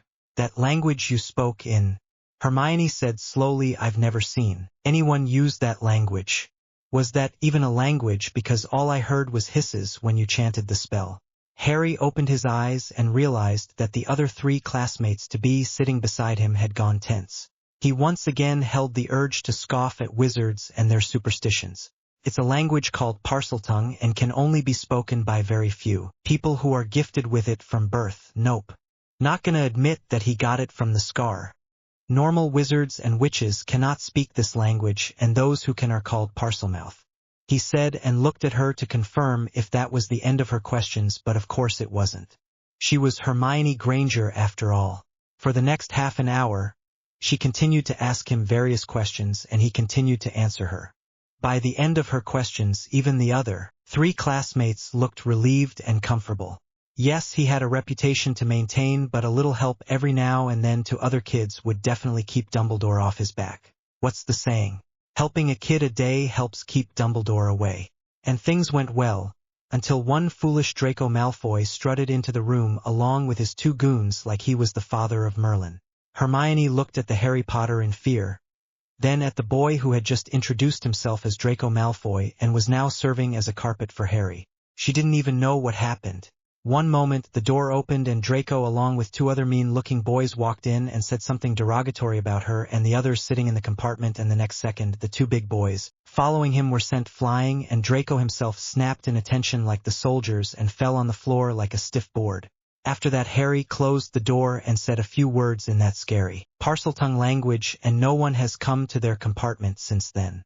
And to think that they were having a civil conversation just a few moments ago too. Of course, Harry had seemed very intimidating and scary at the first glance, and his Parseltongue ability was terrifying in and of itself, but when she asked him questions to satisfy her curiosity, he had answered with patience that few kids of their age held. And when he did not show any annoyance like how most other children did when she asked them something, she started getting excited and continued to satisfy her curiosity from this well of knowledge, forgetting why she felt so threatened by him on the first place. And now as he sat nonchalantly with a peaceful expression on his face, an open book on his hand and a foot on Draco Malfoy's petrified form, she wondered what she should do. Should she tell him that it's against the rules to bind another student like this and then use him like a carpet? Should she go and ask others for help?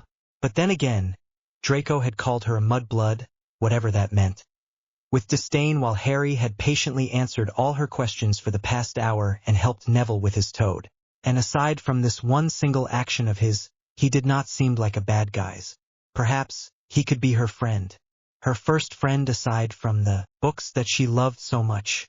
She glanced at her three other companions and realized from their expression that they were too terrified to do something themselves. Well, she was not feeling very brave either, but still, it's just not right to break rules and treat your fellow students like this. She looked at the blonde boy who seemed to be frozen in time and wondered if she should tell Harry to let the boy go. To tell him that it's against the rules to treat others like this. Would he even listen? Would he resent her for that? He probably would. So, in order to not be resented by the person who might become her first friend, she reluctantly chose to not mention Draco's predicament, and the rest of the train ride went by with them simply talking with each other about random things. Ravenclaw, Hogwarts was far more majestic than he had seen in his memories. But then again, in his memories he saw it in a simple movie, but right now he was watching it in person. And seeing something in real life was always better than seeing it in a screen. Sitting in a boat in a serene lake and watching the large castle in the moonlight showed it in a regal light was one heck of an experience. Perhaps the tradition of bringing the first years from the boats was not as stupid as he had earlier thought. He looked at Hermione, who was looking at the castle with awestruck eyes, and wondered why she was so different than the one from the movie. In the movie, she was shown as a know-it-all who couldn't stop talking and wanted to flaunt her knowledge to anyone that would listen. Something that only managed to alienate her from her fellow classmates. But in the train, she only asked him questions upon questions. It was a bit bothersome to be sure, but he found that he liked sharing his knowledge if someone truly wanted to learn from him. Is this how teachers felt toward their best students? If so, then it was not a bad feeling at all. Who knows, perhaps he might even become a teacher in the future. He chuckled at the thought and brought the attention of Hermione and the two other boys in the boat whom he didn't know upon himself. He put the two of them in the category of cannon fodder and promptly ignored them, and went back to look at Hermione and wondered why she was acting so differently from the movie. Vernon, Petunia, Dudley, Hagrid, Ollivander and Draco. Every one of these people followed the script from the movie and acted not much differently than he had thought. Well, except for Hagrid, who seemed a bit wary of him because of the snake wrapped around his neck, but that seemed only natural. And then it struck him. From the moment he used the advanced Accio spell, and punished Draco for insulting Hermione and bothering him, she saw him as an kinda authority figure. Plus, he was far more knowledgeable about magic than her, so it was only fair that she would listen to him and try to impress him instead of filling his ears with the facts written in hundreds of books. Or maybe reality was just that different from a movie. Whatever the reason, he could probably make use of this situation. Turn the naive little girl into his trusted minion, or lover. After all, she might have an insufferable personality, but at the end of the day, she was the most brilliant witch of their generation, and he was not going to forget that fact anytime soon. He heard Hagrid's voice once again and realized that they had already reached the end of the lake and saw the 11-year-olds disembarking from the boats. "Come on, Harry. We need to go," Hermione gushed, and for once, Harry allowed her to take him with her. His classmates chose to maintain a good distance from him simply for the fact that he had Selena with him. Well, he could not blame them. Selena was not a friendly snake, and Parselmouths had a bit of a reputation in the wizarding world. And even the Muggleborns who had never heard about the legends feared him because of Parseltongue. It was terrifying to hear after all. Even Hermione flinched every once in a while when he talked with Selena, despite her vehemence to stand alongside with him instead of maintaining distance from him based on pure superstitions. He could already hear Ron talking behind his back about him as the next Dark Lord, and he had to actively suppress his anger in order to not throttle the gingerhead. At the same time, he wondered how Ron would feel when he realized that he was the Harry Potter. Their reactions would surely be fun to watch. Minerva came back once again and looked him with her lips pursed, and he wondered what the old woman was thinking. Was she worried about that he was a Parselmouth? Did she believe him to be a Dark Lord in making as well? Surely a well-educated witch would not believe in such a thing. But then again, who can tell? He felt the need to use legilimency on her and read her mind, but then thought better of it. He didn't know if she had occlumency shields or not. She probably didn't, but he was not about to risk it. After all, reading minds was a great advantage. And he would not lose such an advantage on a mere whim. "Silence," she said in a stern manner, and all the murmurs died down at once. "She sure does like to intimidate a bunch of 11-year-olds. I will now escort you to the Great Hall where the sorting hat will be placed on your head.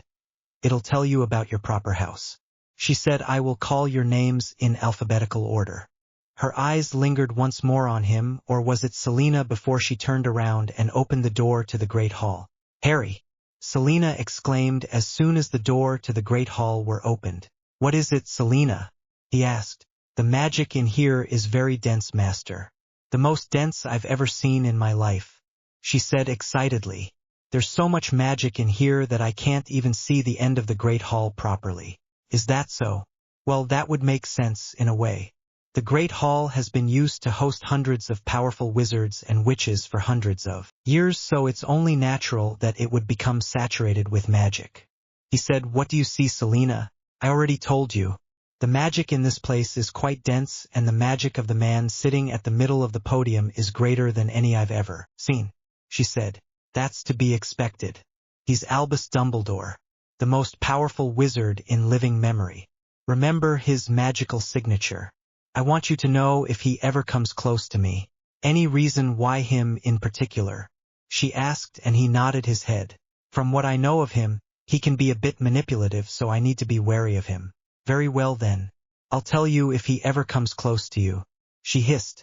"Thank you," he said, and looked back at his fellow classmates only to realize that all of them had once again created some distance from him. Not only that, but the whole Great Hall was silent.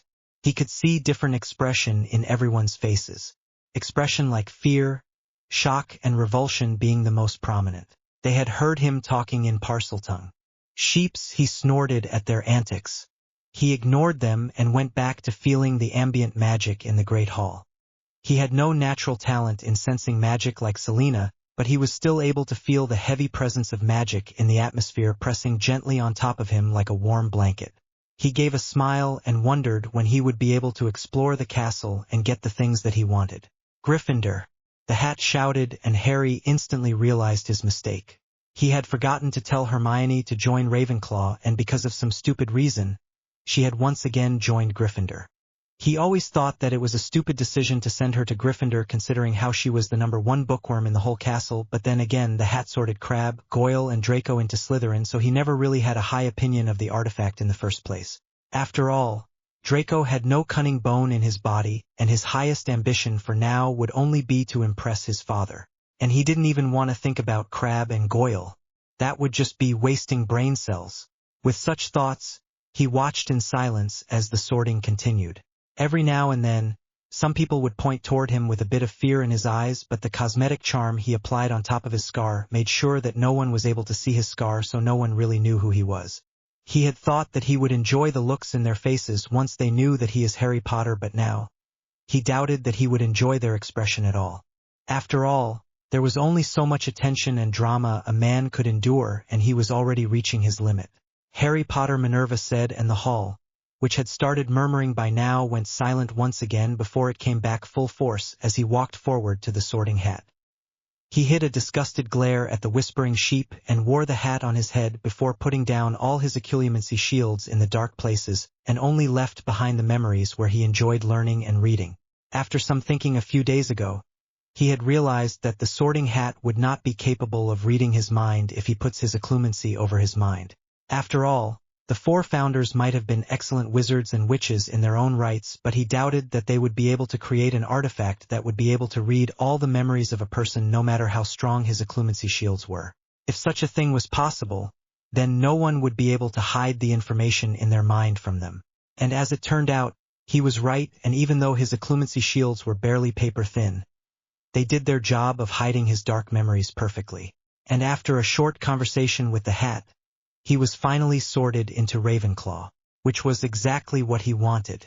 But as the Ravenclaws smiled and cheered at their latest addition and motioned him to sit together with him, he went to the last seat in the table and sat quietly while ignoring the rest of his housemates.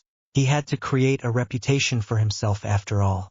Reputation of an anti-social guy. After all, it would only hinder him if someone became too curious about his life. Benefits of learning occlumency. What are you reading? Padma Patil asked as she chewed on a chicken leg, and Harry wondered if she knew how much it ticked him off when someone disturbed him when he was reading something. Regardless, he calmed his emotions and gave her a blank look for a few moments in order to unnerve her before he showed her the cover of the book. The Simplicity of Wards?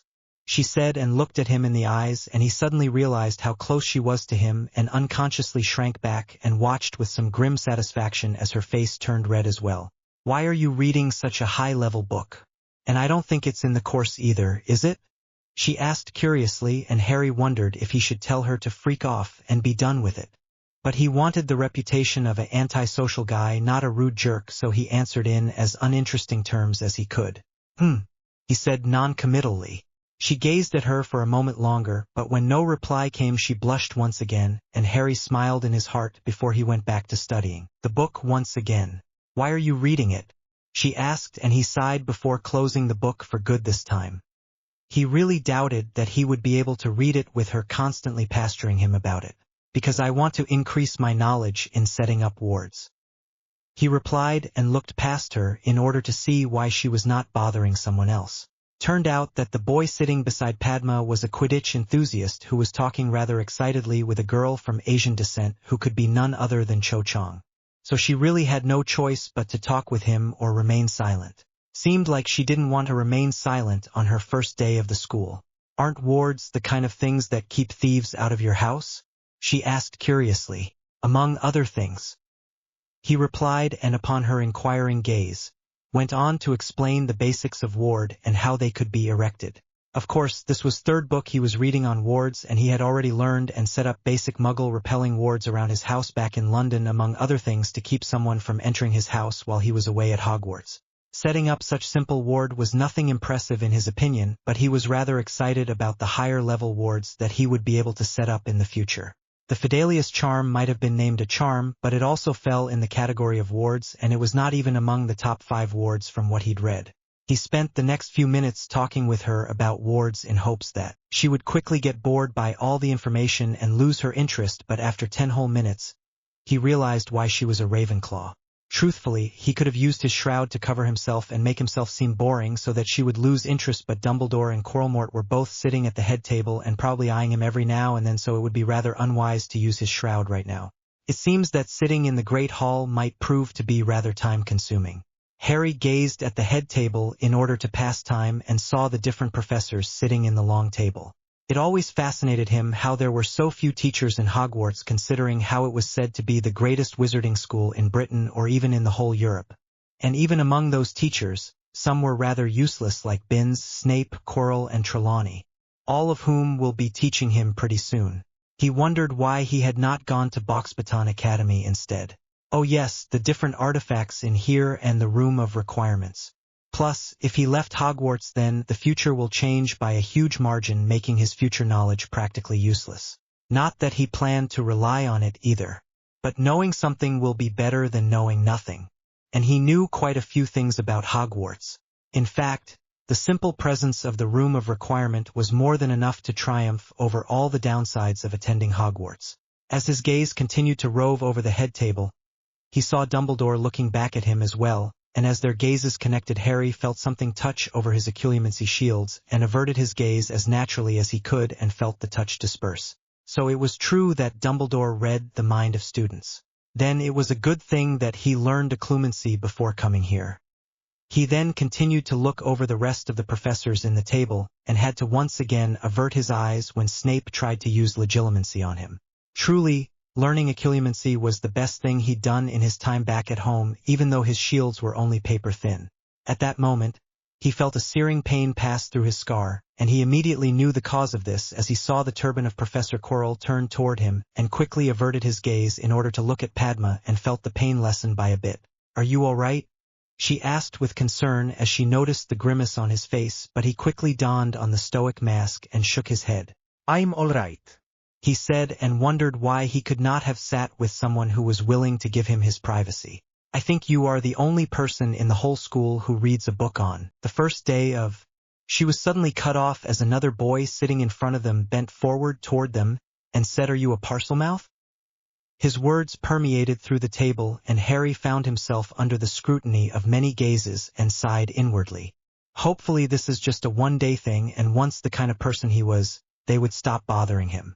"Yes," he said, and gave the boy a cold stare which accomplished the job of shutting him mouth before he could ask anything else. The others continued to look at him for a moment longer, but he took out a book and started ignoring them, and when no one else asked him any more questions, their curiosity dropped and they went about doing their own thing, and Harry found peace in his book once again until the end of the feast, where Dumbledore announced that Forbidden Forest was forbidden and that anyone who goes to the third floor will meet a quick end and blah blah blah. Harry could feel Dumbledore's eyes on him at the end of the feast, but he completely ignored the old man and went with the prefect, who took them to the Ravenclaw Tower. He had personally never seen the Ravenclaw Tower in the movie, so this was something new for him, and he was rather delighted by their arrangements. Aside from the portrait that only allows them entry only when you give the answer to its riddle, he liked the rest of the house quite well. He was never really good with riddles. The tower was an ancient structure, so he was not overly bothered or surprised by its old but majestic decorations. The Ravenclaw common room was a large, wide circular room with large windows that allowed ample sunlight for students to read their books. It was connected with the stairs that led to the girls' and boys' rooms, along with the personal library that this house was so famous for. Harry could see some older students sitting and studying in the common room already and smirked at their typical Ravenclaw behavior. He was glad that he was selected in Ravenclaw. If he went to Gryffindor, then people would bother him unnecessarily and expect him to be some kind of hero, which was something that he deeply despised. If he went to Hufflepuff, he would have been swarmed by well-wishers who would want to help him at every turn. And if he went to Slytherin, he would be surrounded by enemies, so he was not even willing to entertain that idea. It was not that the Ravenclaws wouldn't bother him, as Padma already proved that such was not the case, but once the novelty worn off, they would not disturb him anymore, which would allow him to go about with his plans as he wished. The prefect, someone whose name he didn't care to remember, told them about the basic common and unspoken rules of the house before taking them to their respective rooms.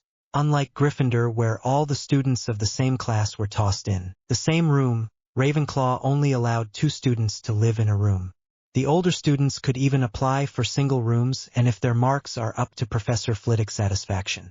Not that it mattered to him, as he never planned on spending too much time in the Ravenclaw Tower anyway.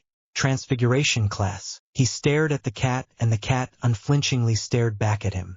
Animagus transformation had always fascinated him. How could a human change into an animal of another species and still retain his sense?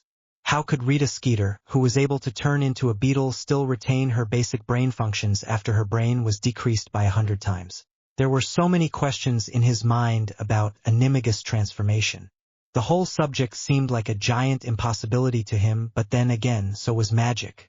So was transfiguration, and if he could accept a matchstick changing into a needle, then surely he could accept a human changing into another animal, right? He felt the urge to pat the tabby and cat for a moment and wondered how Professor Minerva would felt if he really did that in front of the whole class and smirked at that thought. But then he thought better of it and left for his own desk at the end of the room from where he would be able to notice everyone else while he himself remained unnoticed. Soon enough the class was full and he could see Ron and Seamus running inside the class. Late, and the shock permeated through the class as the cat changed into their professor and took 2 points each from them for being late. Then the class started and Harry was bored out of his mind as Minerva spent the first hour of their class teaching them the simple basic rules of Transfiguration and the crucial mistake that all the novices made. The second hour was spent with Minerva teaching them how to transform a matchstick into a needle, and Harry found himself being bored out of his mind once again. Seriously, such transfigurations were too simple for him, and he had to hold back a snort as Minerva went about teaching them the necessary wand movements and proper spells. Magic had always been more about intent and will for him.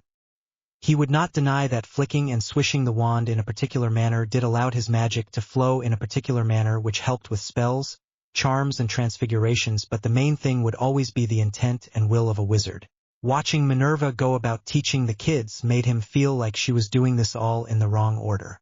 He looked at the matchstick in front of himself and without even picking up his wand, he visualized it changing a little by little in his mind. First the matchstick changed from wood to metal, then it became sleeker and sleeker until it resembled a very thin cylindrical metal stick, after which he visualized its tip changing into a point and its end having a hole large enough for a thread to go through, and then he used all his will and intent on the matchstick and watched in fascination as the matchstick changed into a needle flawlessly. Till this day, magic fascinated him. How he could use his will on something and change it as he wanted according to his will. He doubted that magic will ever stop fascinating him. That, he realized, was what made him so different from the other kids. He thought as he watched his classmate going about flicking their wands and murmuring the spells that they didn't know the meaning of. From his vantage point, he could easily see the difference between the Muggleborns and the purebloods by the fascination in their eyes and the excitement in their body language. Compositus Verdo, his deskmate, said forcefully and flicked at the matchstick once again, and just like before, nothing happened. He held the urge to scoff at the girl who was constantly making a fool of herself. Her wand movement was mostly correct and her spell who not off the mark either, but still, nothing changed. He could clearly see why her matchstick transformation was not being successful. She put no will behind her spell. You have to want the change to happen. Put more will behind it. He supplied helpfully, and the blonde girl gave him a glare as if he had said something stupid before she scoffed and went back to flicking her wand at the needle, not even looking at his perfect transformation even once. Well, so much for helping others, he thought, and added the lesson in his mind. Don't help other people unless they ask for your help. Otherwise you would only end up looking and feeling stupid. Compositus Verdo, his classmates, continued to chant, and then Minerva suddenly went to Hermione, who was practically jumping on her seat for partially transforming her matchstick to a needle. He could see that the end point of her matchstick had turned into the tip of the needle, and the rest of its body had taken a silvery color. Harry sighed as Hermione practically beamed under Minerva's attention as the rest of the class gave her the stink eye. Even her deskmate Parvati Patel didn't look all that happy at her success. No wonder she was given the nickname like teacher's pet, and know-it-all so early at the start of the term. He couldn't help but feel pity for the girl before he realized something. She was the only one in the whole class, except him of course, who was able to transfigure her matchstick, even if the transfiguration was incomplete. He had thought her to be a simple bookworm, but now that he thought about it, wasn't she the one who usually completed all the transfiguration and charms before anyone else in the movies? Also, she was able to complete a polyjuice potion, which was a Newt's level potion at her second year, and gained an O in 11 subjects in her OWLs. Who else could achieve such a thing with hard work? How was it that no one ever noticed such a gem before him? Were the teachers all blind that they let her be bullied by people like Ron Weasley? How the heck did he miss her potential? Was he so influenced by the movies, which focused primarily on Harry Potter, that her sheer genius and accomplishments were lost to him? He wondered how high she will reach if he taught her the true way to use magic. Would she be willing to learn? Would she even be interested in learning? If yes, then would she want to learn from him, someone who frightened her in the train by attacking another student and then treating him like a footstool? Well, he could only hope. If she did want to learn from him, then he would gain an excellent student, not that he was much of a teacher. He may know more about magic than his fellow witches and wizards, but in the bigger picture, he was nothing but a novice himself. He looked at the needle in front of himself and changed it into a silver butterfly, which then changed color and started looking like a real butterfly. Just that this butterfly was lifeless. He had not learned how to transfigure an inanimate object into an animate object so far. Of course, if he followed the proper spells and wand movements, then he might be able to do it, but he refused to do it that way. He did not want to use magic that he didn't even understand. He wanted to learn how the spells worked before he did them. He wanted to learn how the object became animate when they were transfigured. How they gained life when just a few moments ago, they were nothing but a dead object. How could a person who knows nothing about magic create life? Could a bird that had been transfigured from a cup even be called living? If yes, then where did the life came from? If no, then how was it able to act like a normal bird? Could a transfigured bird eat a worm? Did it had all the necessary organs required to digest its food? Could a transfigured snake inject venom into its prey? Could a transfigured basilisk kill its prey or petrify it with its gaze? Could a transfigured phoenix use flaming apparition like a real phoenix? Has anyone ever even tried such a thing? If you transfigure water into petrol, then would it burn like the real thing? When you transform a person into a ferret, then would the ferret weigh as much as the person? If not, then where does all the mass go? When you change wood into metal, does the wood really change into metal on a molecular level, or does it happen in some other way? Can you burn a wood if it's been transfigured from a metal? If yes, then can you power a nuclear power plant by uranium that been transfigured from mere dirt? So many things to learn. So much knowledge to explore in the magical world. But one thing that he did knew was that the more he worked on his magic, the more he would become better at it. And that fact also applied to transfiguration. The more you transfigure something, the better you become at it. When you transfigure a matchstick into a needle for the first time, it takes all your power and concentration to complete the transfiguration. The next time it's easier to do, and then next time after that is even easier. And by the 100th time, you can do it without even thinking about it. So if he can change a needle into a butterfly and then continue to do it again and again, then when he start pouring life into his transfigurations, it'll be easier for him. He changed the butterfly back to its original shape and found that it had once again reverted to a matchstick. He then once again transfigured it into a butterfly, and indeed, it was easier this time than the first time.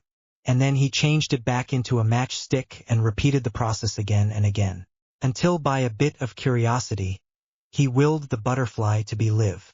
And then suddenly the butterfly flapped its wings and flew, taking the marauder's map, as quickly as he could.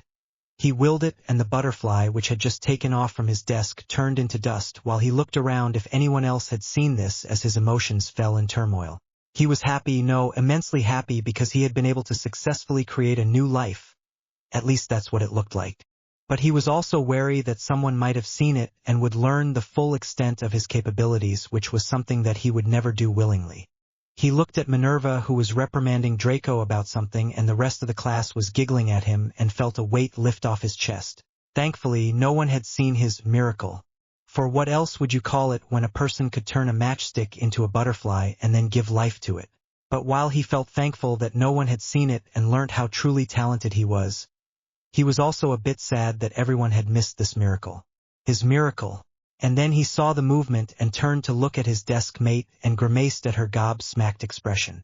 She had seen him do it. How? She managed to ask before he flicked his wand and silenced her mouth, and with his will, he put his shroud of concealment around the both of them so that Minerva would not notice what he was about to do next. She had only a moment to look panicked before he pointed his wand at her and said obliviate, and erased the last minute of her memory from her mind. As much as he was loath to rely on it, the wand was truly a convenient tool. If he had the wand with him from the start, then maybe those homeless people whom he'd experimented on would not have turned into the drooling mess. Well, maybe a few of them might still have lost all their memories, but he guessed that more than half of them would have held their sanity. With his new wand, the precision of his memory charm had truly reached a whole new level. He couldn't wait to remove the trace from the wand and go back home so that he could use it on more test subjects. He kept his wand back on his table and kept it on his own desk and watched discreetly as she gained a glazed look in her eyes for a moment before she regained her bearings and went back to her work without ever knowing that she had been obliviated by anyone. And he was once again reminded of how scary magic can be. A wizard can literally break into the home of an unsuspecting Muggle family, rape the woman and then obliviate her before leaving, and she would continue to live her life as if nothing ever happened. He shivered for a moment when he realized that quite a few wizards all over the world would have done the exact same thing at some point during their lives. Some of them multiple times. Magic was a dangerous tool, and he would learn how to wield it better than anyone else, if only to keep himself safe the machinations of other people. He gave one last glance to Hermione, who was still gushing under Minerva's praise, and went back to transfiguring a butterfly from a nail taken from the desk. Boy who lived on the path of becoming a Dark Lord? Harry looked at the headline in Prophet and could already start feeling the gazes on his back. Beneath the ominous headline was a whole article explaining how he was a Parselmouth and brought a snake along with him at Hogwarts, along with speculations that he had been training under some dark wizards before he came to the school. He held the urge to scoff at the looks he was being given, but as more and more owls delivered the newspaper, more and more speculated gazes fell on him. More pointed fingers, more whispered words behind his back. Ironic how he went from their savior to a possible future Dark Lord in such a short amount of time. He looked at the name of the writer and realized that it was not Rita Skeeter. And wasn't that a surprise? He had thought that she was the only one employed by the Daily Prophet who made money by vilifying other people. But apparently she not the only one in that industry. Just the best one. He had no doubt that if she was the one had written this article, then it would have been even worse than it was now. He glanced from peripheral vision and watched as Padma, who was sitting beside him, squirmed in her seat and felt the irritation turn into anger. Sheep, all of them. He stood up from his seat and rolled his eyes as some of the students sitting beside him visibly flinched at his sudden action. Then he turned around and left.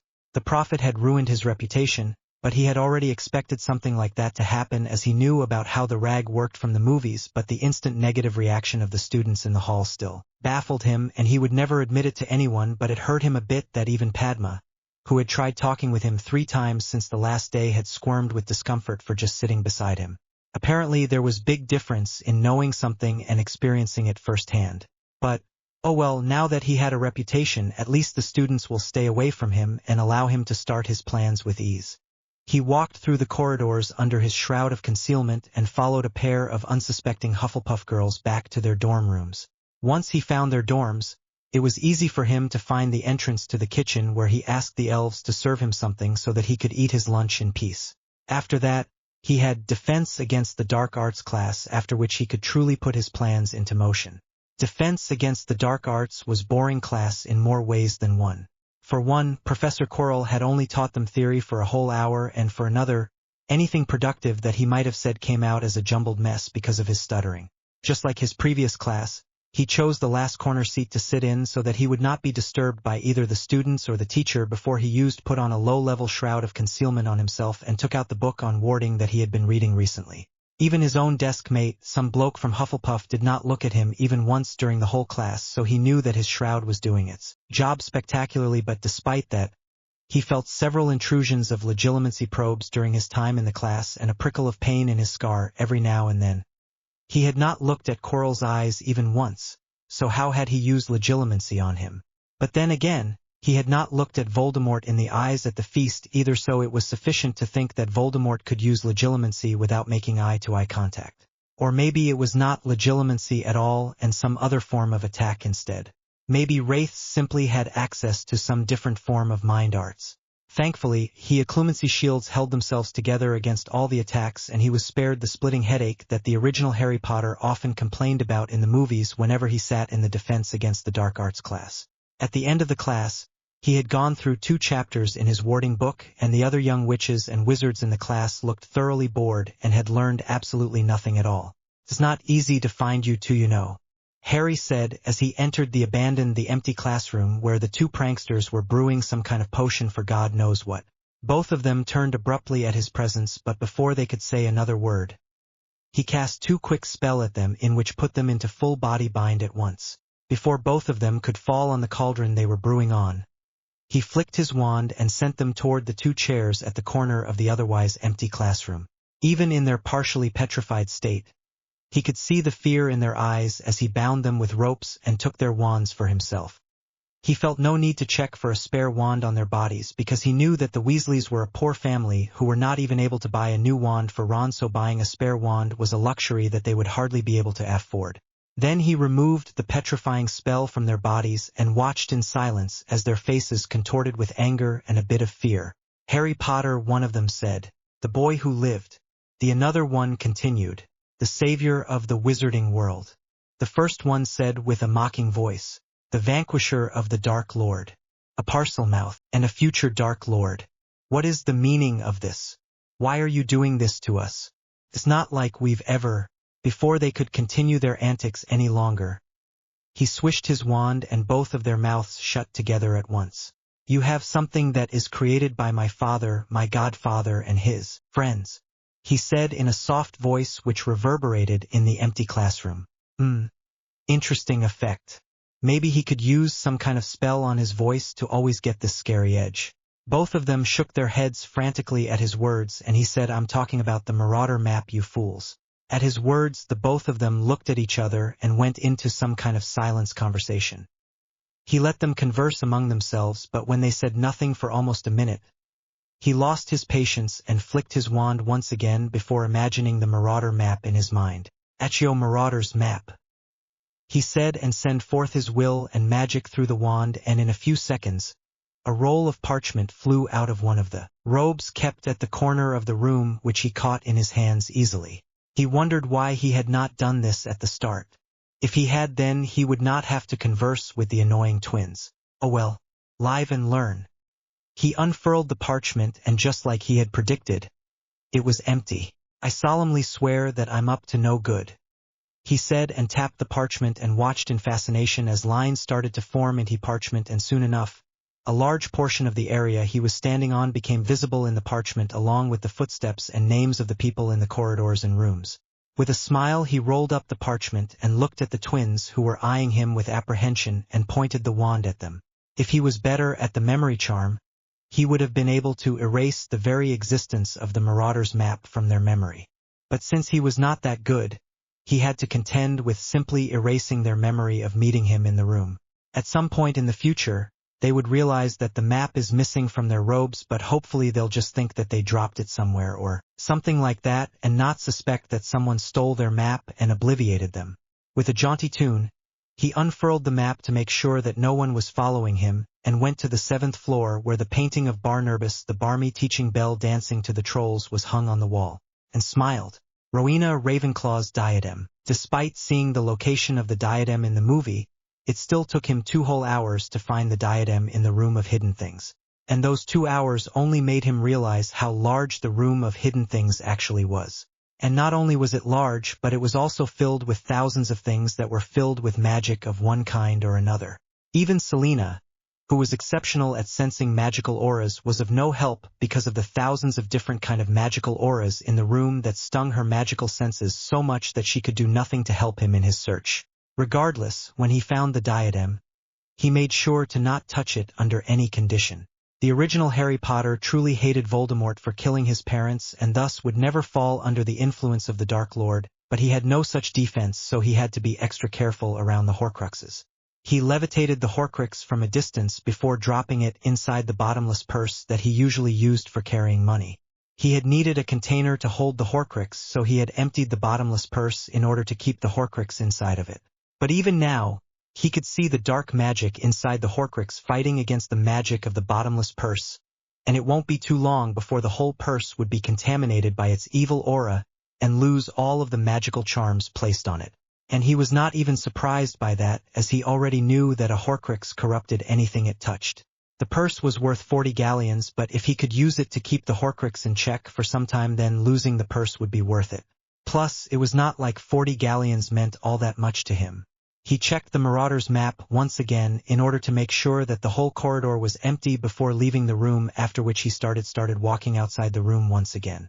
Just that this time, instead of asking for the Room of All Things, He wished to find a way to destroy a horcrux without damaging the vassal it was placed into.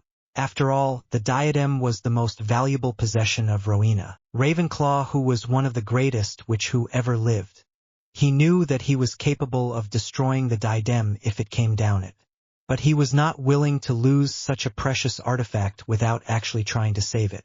So he had to find a way to remove the soul from the diadem without destroying it. And sure enough, Hogwarts answered his call, and he entered the room once again to find a heavy tome lying on the center of the room on a pedestal. It seemed that he might be able to use the diadem after all. He picked up the book with a smile and started reading through it in order to find a way to gain the remarkable artifact known as Rowena's diadem. Minerva finished checking the last parchment submitted to her by the first years and sighed in relief at the job being finished. Checking assignments and giving appropriate marks had never been her favorite way to spend the day, but it was a necessity that came along with being the Transfiguration teacher in Hogwarts. As she made the list that contained the names of the first-year students, she smiled to herself as she saw the full marks that her little cub Hermione Granger had received. From what she's seen so far, Hermione was a remarkable witch and had a bright future in front of her. Then looked at another name in the list and frowned a bit. Harry Potter, son of Lily and James Potter, who had been one of her favorite students before their untimely death, was turning out to be a disappointment more than anything else. In classes, he never bothered to answer any questions she asked to the students, and didn't show any interest in her subject either. In fact, she couldn't even remember that he was in the class until the end of the period, at which point he simply got up from his seat and quietly left the class. It was almost as if he vanished from her class while she was teaching the rest of the students. She scoffed at the thought and looked at the assignment handed to her by Harry and frowned at the messy job that he'd done. Instead of the foot-long essay she told them to write, he only wrote half a foot-long essay, and in a very bad handwriting on top of that. It was almost as if he couldn't even be bothered to write an essay, as if he considered himself above such things. The only saving grace was that the information written in the parchment was totally accurate and explained everything that she had taught in the class perfectly. So she knew that he at least understood what she taught, even if he didn't show any interest in it. She sighed and rubbed her eyes once again and put the parchment back along with the others. In the next class, she would definitely pay attention to him and check his performance personally. Plus, Albus had also shown some interest in the boy, so it was likely that he would ask her about Harry in the next weekly staff meeting. Harry read a thick book at the back of the class while a jovial Flitwick taught the others about the history of Lumo's charm. The room of requirement did not allow the students to take anything from the room. He knew because he had tried to take that one book regarding horcruxes outside the room, but every time he did so, the book simply vanished into thin air as soon as he stepped outside. Even hiding the book inside a limitless bag didn't help. So people might think that you cannot take anything from inside the room, but he found a loophole in the whole system.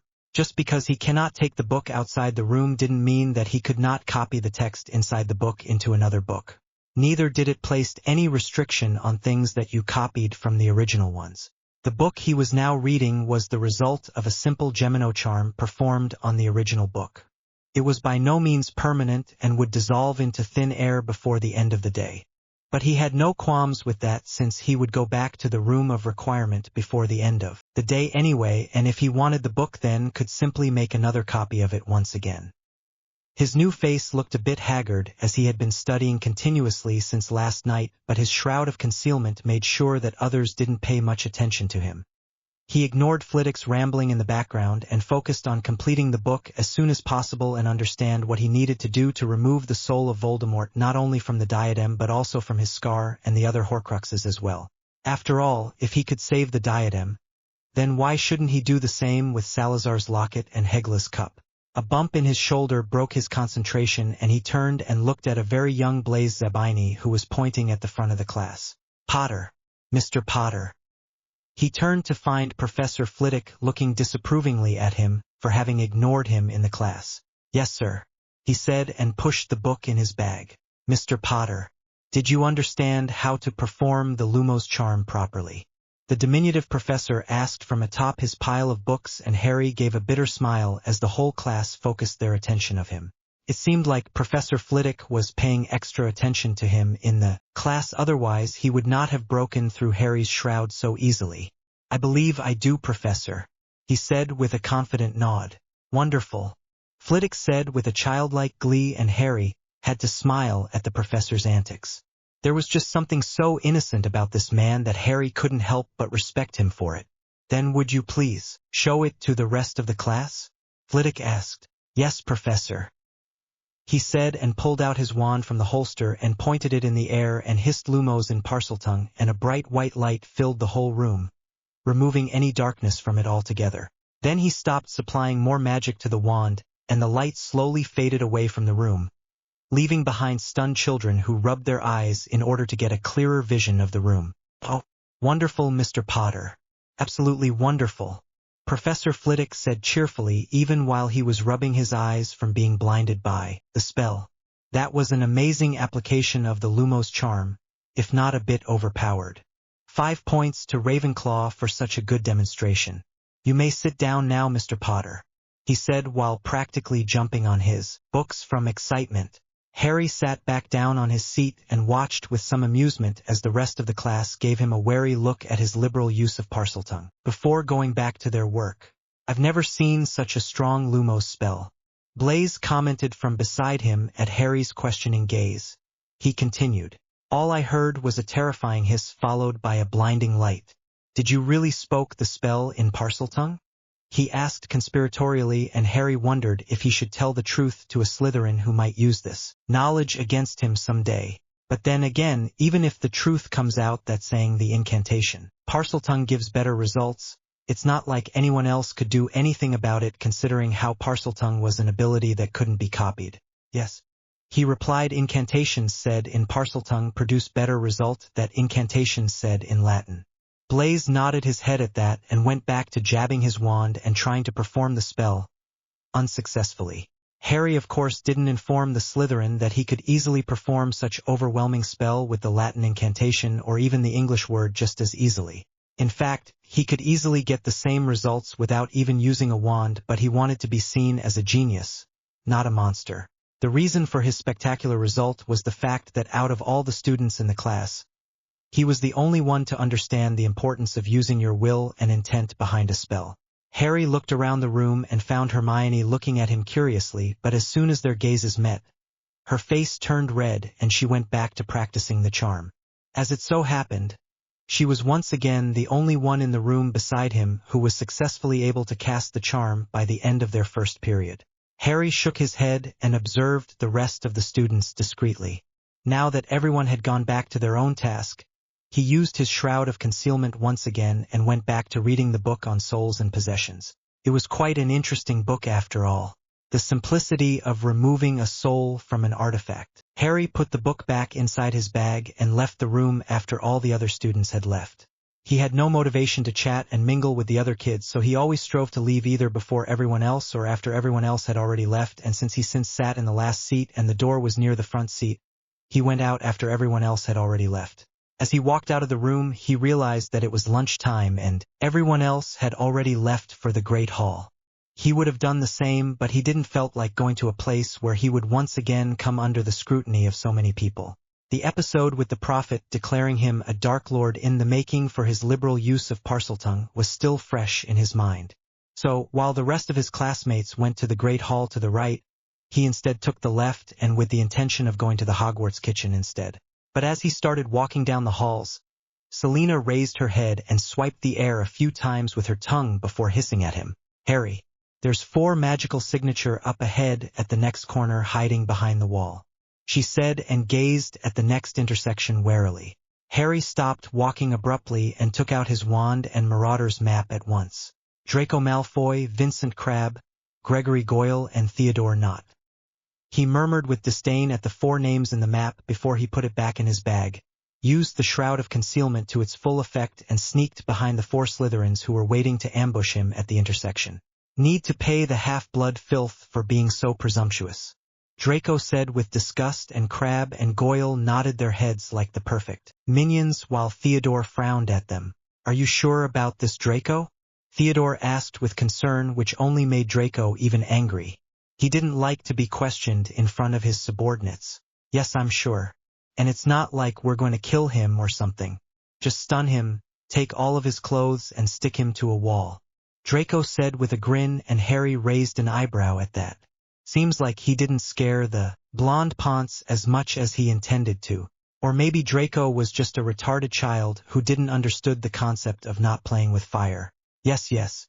I've already heard the plan 1,000 times before, but what I don't understand is why are you so heck-bent on humiliating him? It's not like he's ever done anything to you. In fact, I've not even seen him talk with anyone so far, Theodore said. It seemed like the story of Draco's first meeting with Harry didn't get out for some reason. What a surprise. Draco went beet red at his words, and Harry could tell that he was reliving the memory of lying still under his feet for hours on end. In truth, he had expected the headmaster and Snape to call him to the office right after they arrived at Hogwarts, but then he realized that Draco would never go about telling other kids that he was bested by a half-blood in such a humiliating manner.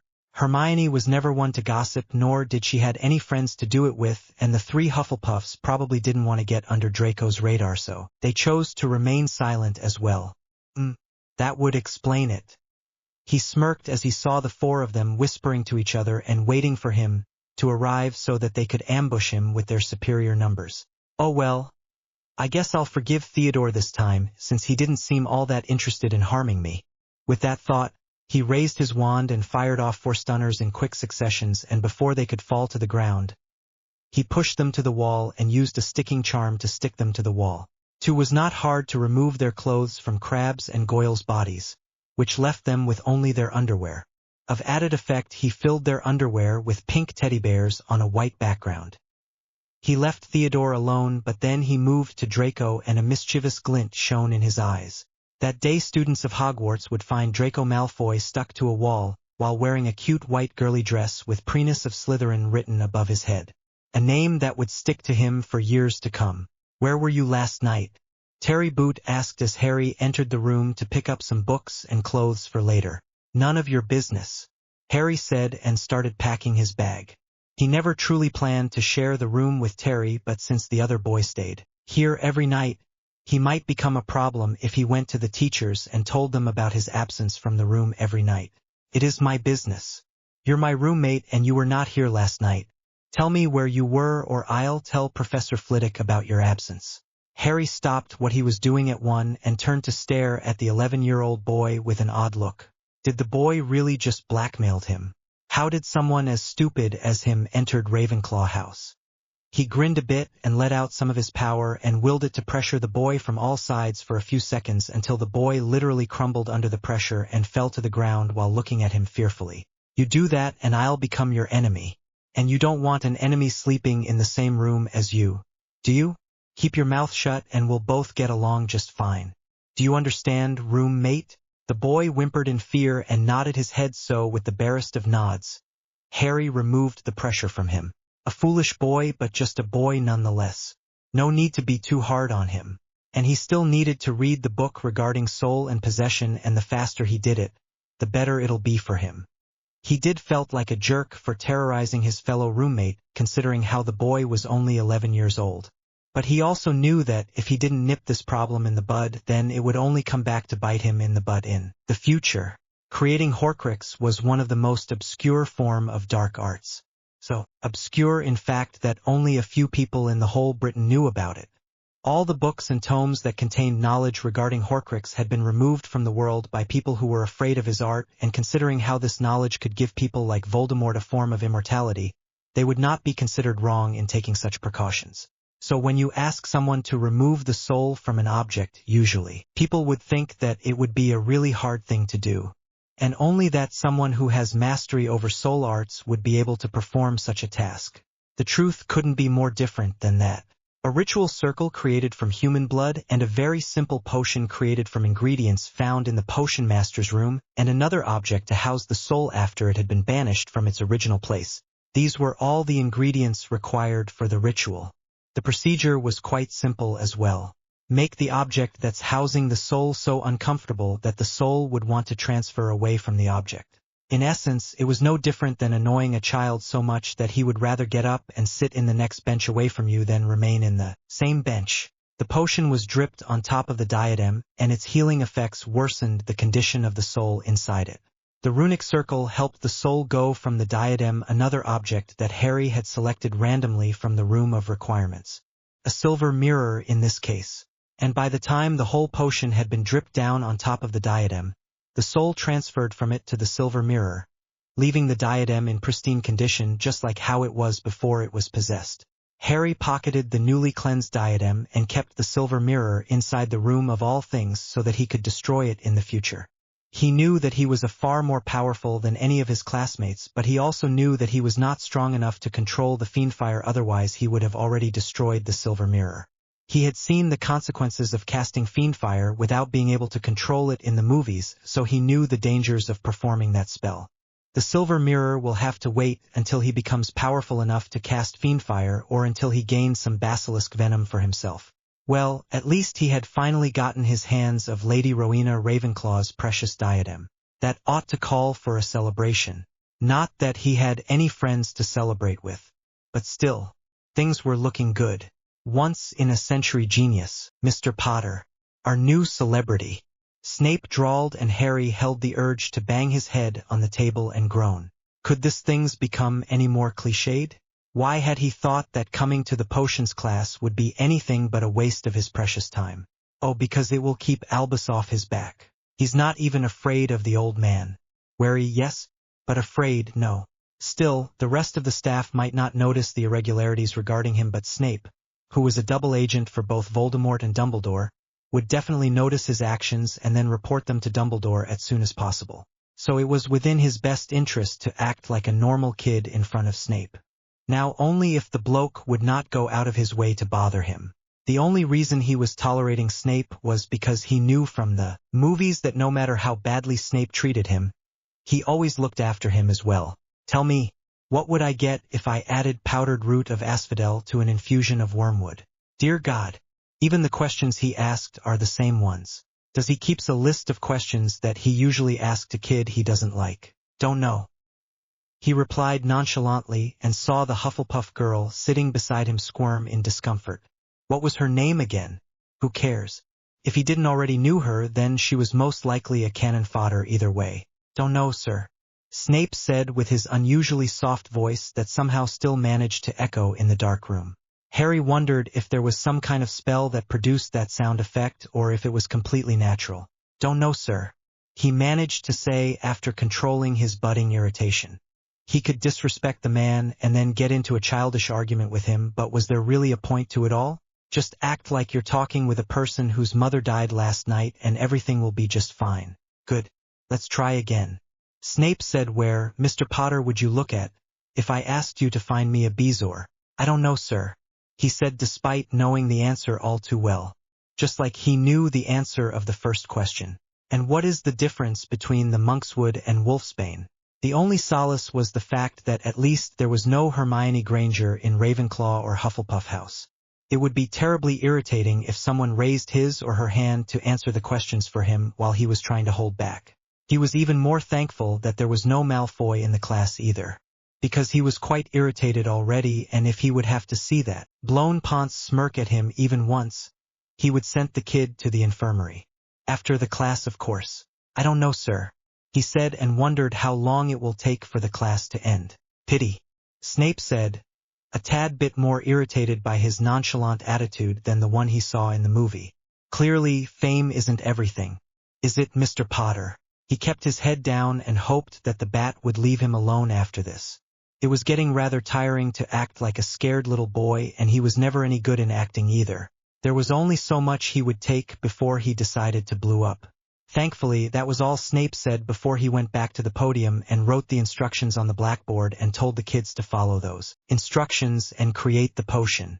Harry had the distinct feeling that Snape should have told the kids a bit more about the ingredients and potions, about taking necessary precautions to the most common mistakes that new students usually made. But who was he to complain? Since creating potion was not something that alerted the trace, he had learned how to do it back in his home, so he knew that he won't face any problem in the class. He just needed to tolerate the man for 4 hours in a week and everything will be just fine. Professor Flitwick? Ah, Mr. Potter. Come in. Please take a seat. Flitwick practically jumped with joy at seeing the son of his once favorite student coming up to him. He had always lamented over the fact that Lily was a Gryffindor despite being a brilliant student. The fact that Harry, her son, joined his house brought him great satisfaction.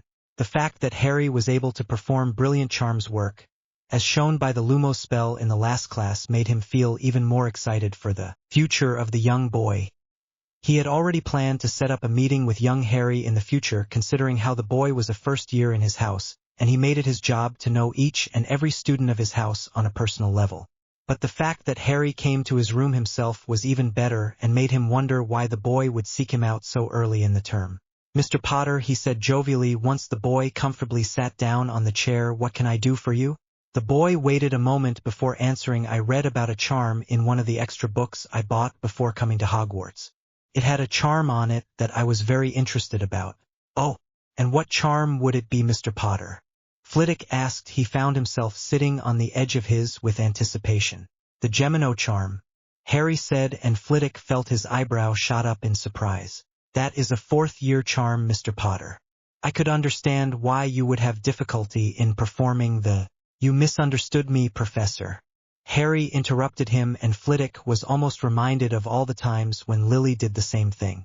She might have been a brilliant student, but patience was never her strong suit, especially when she was excited about learning something new. "How?" he asked, getting even more interested in the conversation between the student and teacher.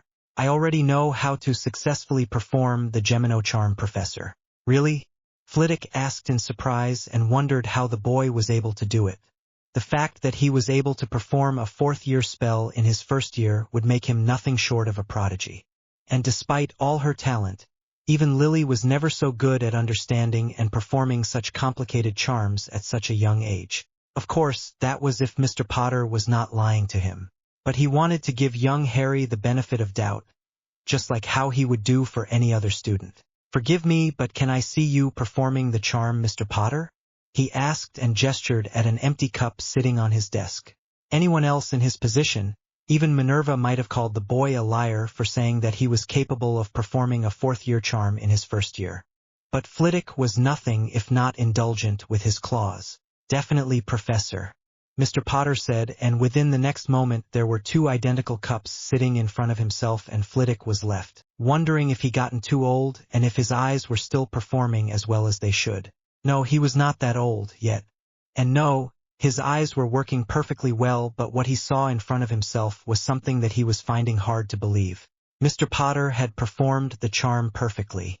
But not only that, he had performed the charm without the proper wand movement and without the proper incantation and with the ease of a master, as if he had done such thing 1,000 times before.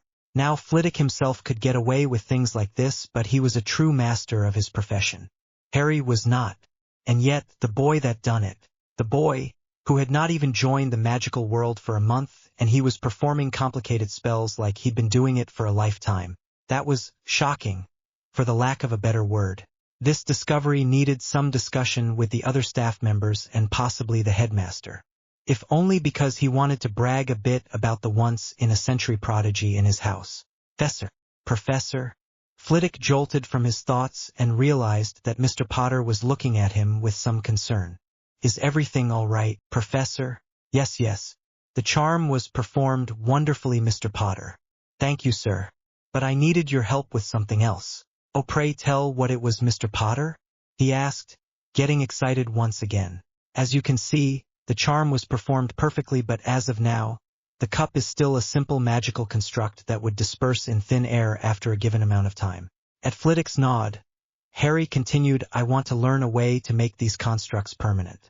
By now Flitwick was so surprised that he didn't thought that he could be any more surprised. But Mr. Potter had proven him wrong once again. "I can teach you how to make your constructs permanent. Or at least they'll remain permanent until someone destroys a part of the construct, at which point they'll disperse into thin air. But that is a 7th-year course material, Mr. Potter. Are you sure you want to learn it?" Flitwick asked seriously, because he knew that such a project would take a lot of time. Perhaps even a whole month before Harry was able to successfully perform the charm, and even then it was not even a guaranteed thing if he would be able to succeed or not. "I'm sure, Professor," Mr. Potter replied, and managed to learn to make his magical constructs permanent by the end of the day. And Flitwick realized that he had not felt so exhilarated in many, many years. For he had a genius in his hand, the likes of which had never been seen before in Hogwarts as far as he could tell.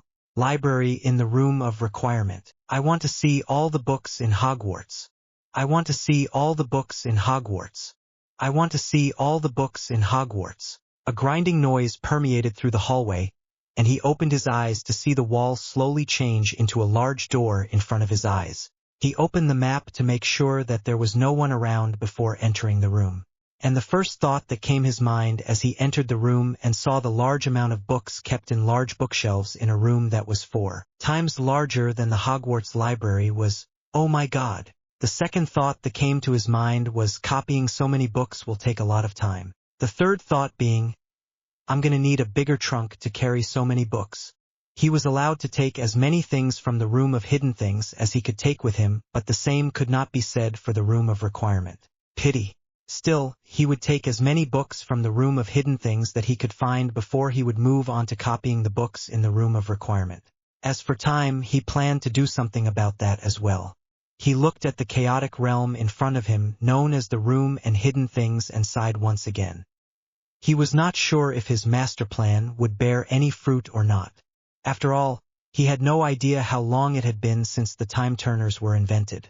They could have only been invented for 10 years as far he knew, but he was confident that such was not the case.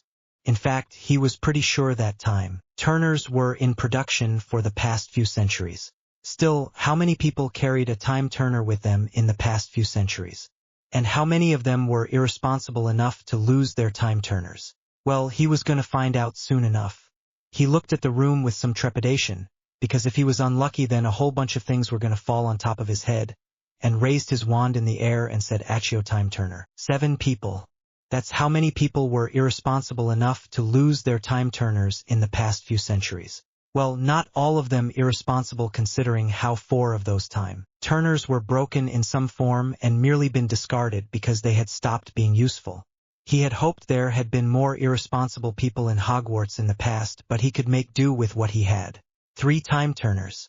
If he remembered correctly then, a time-turner could take a person as far as 5 hours in the past and be safely used once a day. Which meant that if he made full use of the time-turners then he could have 39 hours in a day. Time, which he could spend learning from the wealth of books he found in the room of requirement. As for the 4 damaged time-turners, he could study them to learn how time-turners were created. Learn what kind of charms and ruins were used to create a time-turner and what not. If he could create a time-turner of his own, then he would never have to worry about facing time shortage in the future. Such a thing was very important for him considering how he had Voldemort after his life.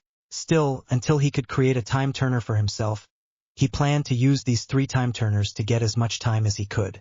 So, what kind of person is he? Anthony asked Terry as they sat in their great hall, and Terry didn't even have to bother to look up to know that the whole table was now paying attention to him, and he groaned in frustration. I don't know, he said half-heartedly because he knew that it was the truth and that no one would believe such a truth. What do you mean that you don't know? Michael Corner asked from his left side. Exactly what I mean. I don't know anything about him, Terry said with some frustration laced in his voice, and knew that they won't leave him alone until he gave them something juicy to talk about. Unfortunately, he knew nothing about Harry Potter. In fact, he had not seen that guy since that one time when he threatened him to keep quiet about his absence from their room. But he's your roommate, Michael said in a tone that implied that since Harry Potter was his roommate, he should know everything about him. I know, he said with a sigh. He just never talks with me. He only comes to the room to sleep and then leaves quite early in the morning. He lied. Harry had not come to the room in order to sleep even once. But he was afraid of telling that truth to others for 2 very simple reasons. Harry had threatened him. If the teachers knew that Harry didn't sleep in his room at night, then they would force him to sleep in the room. And frankly, Terry didn't want to sleep in the same room with someone who terrified him so much. But he's your roommate, Michael Corner enunciated. Surely you two must have spent some time talking with each other. In case you've not noticed before, Harry is not a very talkative guy, Terry said with some tiredness. When he had first heard that Harry Potter will be his roommate, he was quite excited. But that excitement soon turned into disappointment, which then turned into anger until the celebrity boy threatened him. Now, he was simply tired of all the questions that people constantly asked him about the savior of the magical Britain, and he wished that they would stop. But still, Michael said, but was interrupted as Sully raised her hand in order to stop him. Terry is right, you know. Sully said I've sat with him thrice so far in our classes and I have never heard him say anything. Even once. In fact, he was so quiet that I even forgot that someone was sitting beside me until the end of the class. Lisa Turpin, who was sitting beside Sully, chuckled at that. Yeah. I had the honor of sitting beside him in both the History of Magic classes and forgot that he was sitting beside me in both the classes. In fact, I didn't realize that someone was sitting beside me in my second class until he gave his attendance to Professor Binns.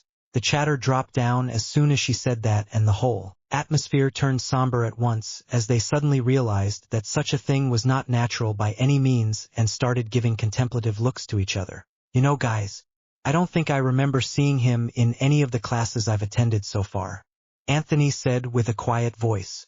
I mean, we all know that he attends every single one of his class, but I don't think I've ever seen anyone talk with him in any of our classes. In fact, I don't remember seeing him at all in any of the class, except for the charms class in which he performed the Lumo spell and blinded everyone for a few seconds. Padma said with a chuckle, but stopped just as soon when she saw that no one was laughing along with her. And no one here remember what he did after he performed the charm. Lisa Turpin said. It's almost as if he uses his magic to hide himself from others. Padma finished and the table went silent once again. You mean like a invisibility cloak? Terry asked with a bit of fear in his voice at the prospect that his supposedly deranged roommate could come and go from the room without him knowing. No. Padma rejected instantly. He doesn't use an invisibility cloak, but probably use some kind of magic that makes him unnoticeable to others or something like that. That would certainly explain why I didn't notice him in any of our class. Michael Corner said. Do you think he is sitting somewhere in the table right now? At his words, everyone turned and looked around the table in order to find anything suspicious that might give away the position of the Harry Potter, but couldn't find anything. I don't think he's here, Padma said, bringing their attention back to the topic. In fact, I don't think I've seen him sitting in the table since the feast at the sorting ceremony. Me neither, Sully said, but then where does he eat his food? I heard some Hufflepuffs talking about a kitchen near their dorms. Lisa Turpin said, do you think he eats his food there? Probably, Anthony said. But I still don't see why he just can't eat in our table. It's not like we'll bother him or... Then he stopped thinking about what he was going to say. Of course they would have bothered the boy if he was there along with them. After all, it was not every day that you met the savior of magical Britain. A fact which had not changed despite the fact that the supposed savior was attending classes with them. Yeah. Padma chuckled at his expression. I don't think we would have simply allowed him to eat in peace if he was sitting here along with us. At her words, the rest of the group chuckled uneasily as well. They looked at each other with some apprehension before shaking their heads and going back to their food and day-to-day chats. The topic of Harry Potter thrown at the back of their minds but not forgotten. Never forgotten. Consoling Hermione and weapon testing. Why are you crying? He asked as he sat beside Hermione, who had been sobbing quietly at the end corner of the library. It was a sad picture, really. Something that he would have easily missed if he had not looking for a book in this particular section of the library. Reading in the room of requirement was good and all, but at the end of the day, he was a human as well and became lonely if he spent too much time by himself. So he usually went to read in the library from time to time. That's what he usually did when he was back in the Muggle world, and he planned to continue this trend here in Hogwarts as well. Plus, right now a future version of him was studying in that room, so he did not have any choice in that matter, either, as meeting that version of him could create a paradox in time, and that was not something he wanted to do. Time turners needed to be used with care. Hermione squeaked a little when she heard his voice and jerked up suddenly to see him sitting beside her. Oh yes, he had forgot to lower the intensity of his shroud of concealment, so he must have gone unnoticed if he had not talked with her. The fact that she had not noticed him, even when he was sitting a few inches away from her, just went to show how advanced his shroud of concealment actually was. He removed his shroud of concealment and watched with a bit of sadness and a bit of annoyance as Hermione paled a little at the sight of his face. Really, he was not that bad of a person. and he had only made Draco his footstool in the train to teach the Ponce a little lesson. That's no reason to be scared of him. He wondered if any of her fellow Gryffindor, Ron Weasley, had told her bad things about Parselmouths or something like that. It's nothing, she said with a stutter and wiped her tears with her sleeves before gathering her books and getting up to leave before he caught her wrists and sat her down on the chair before covering both of them with his shroud, so that no one would notice his actions and think him as some kind of molester. Sit down, he said with a slight frown and pulled her down to her chair facing him like he would do with a child that was being unruly. I'm not a very talkative person, but when I ask you something I expect to be answered, he said with a stare and then asked in a kind voice, now tell me. What's wrong?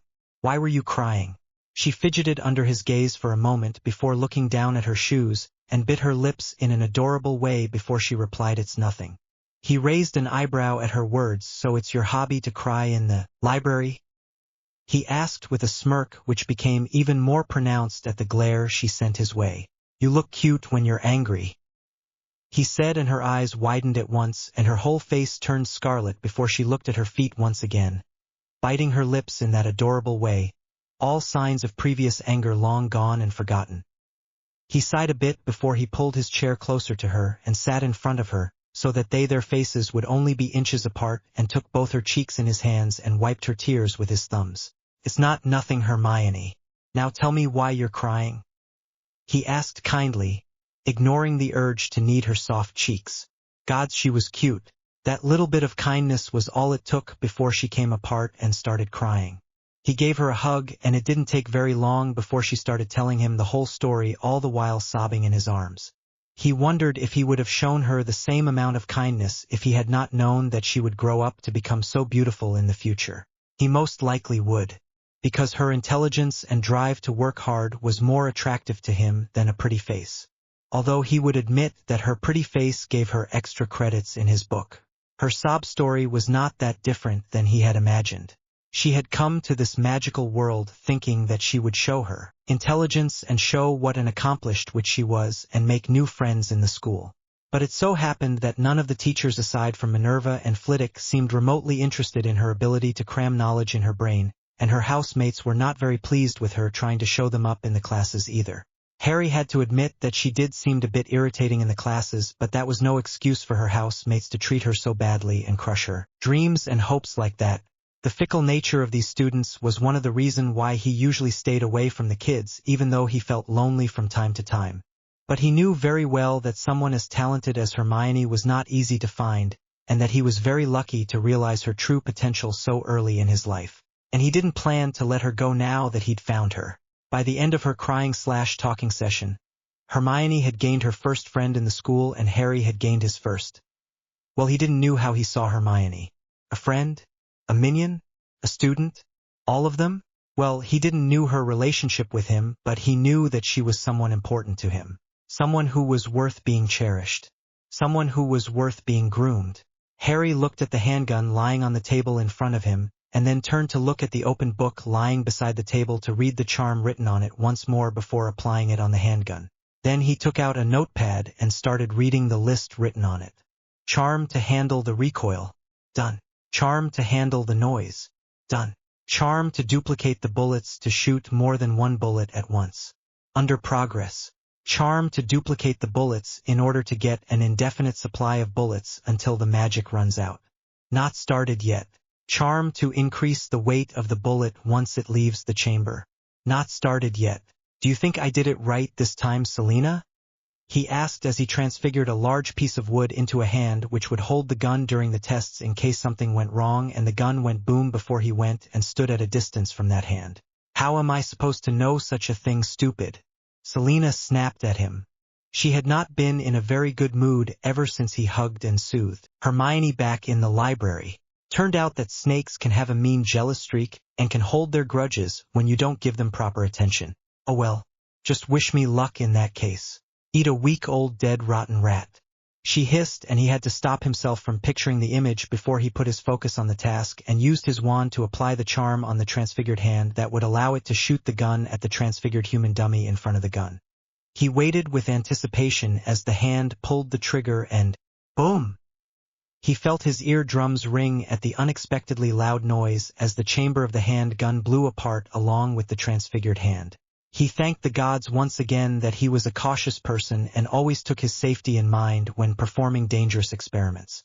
Once the smoke and dust settled down, he went forward and started repairing the handgun once again.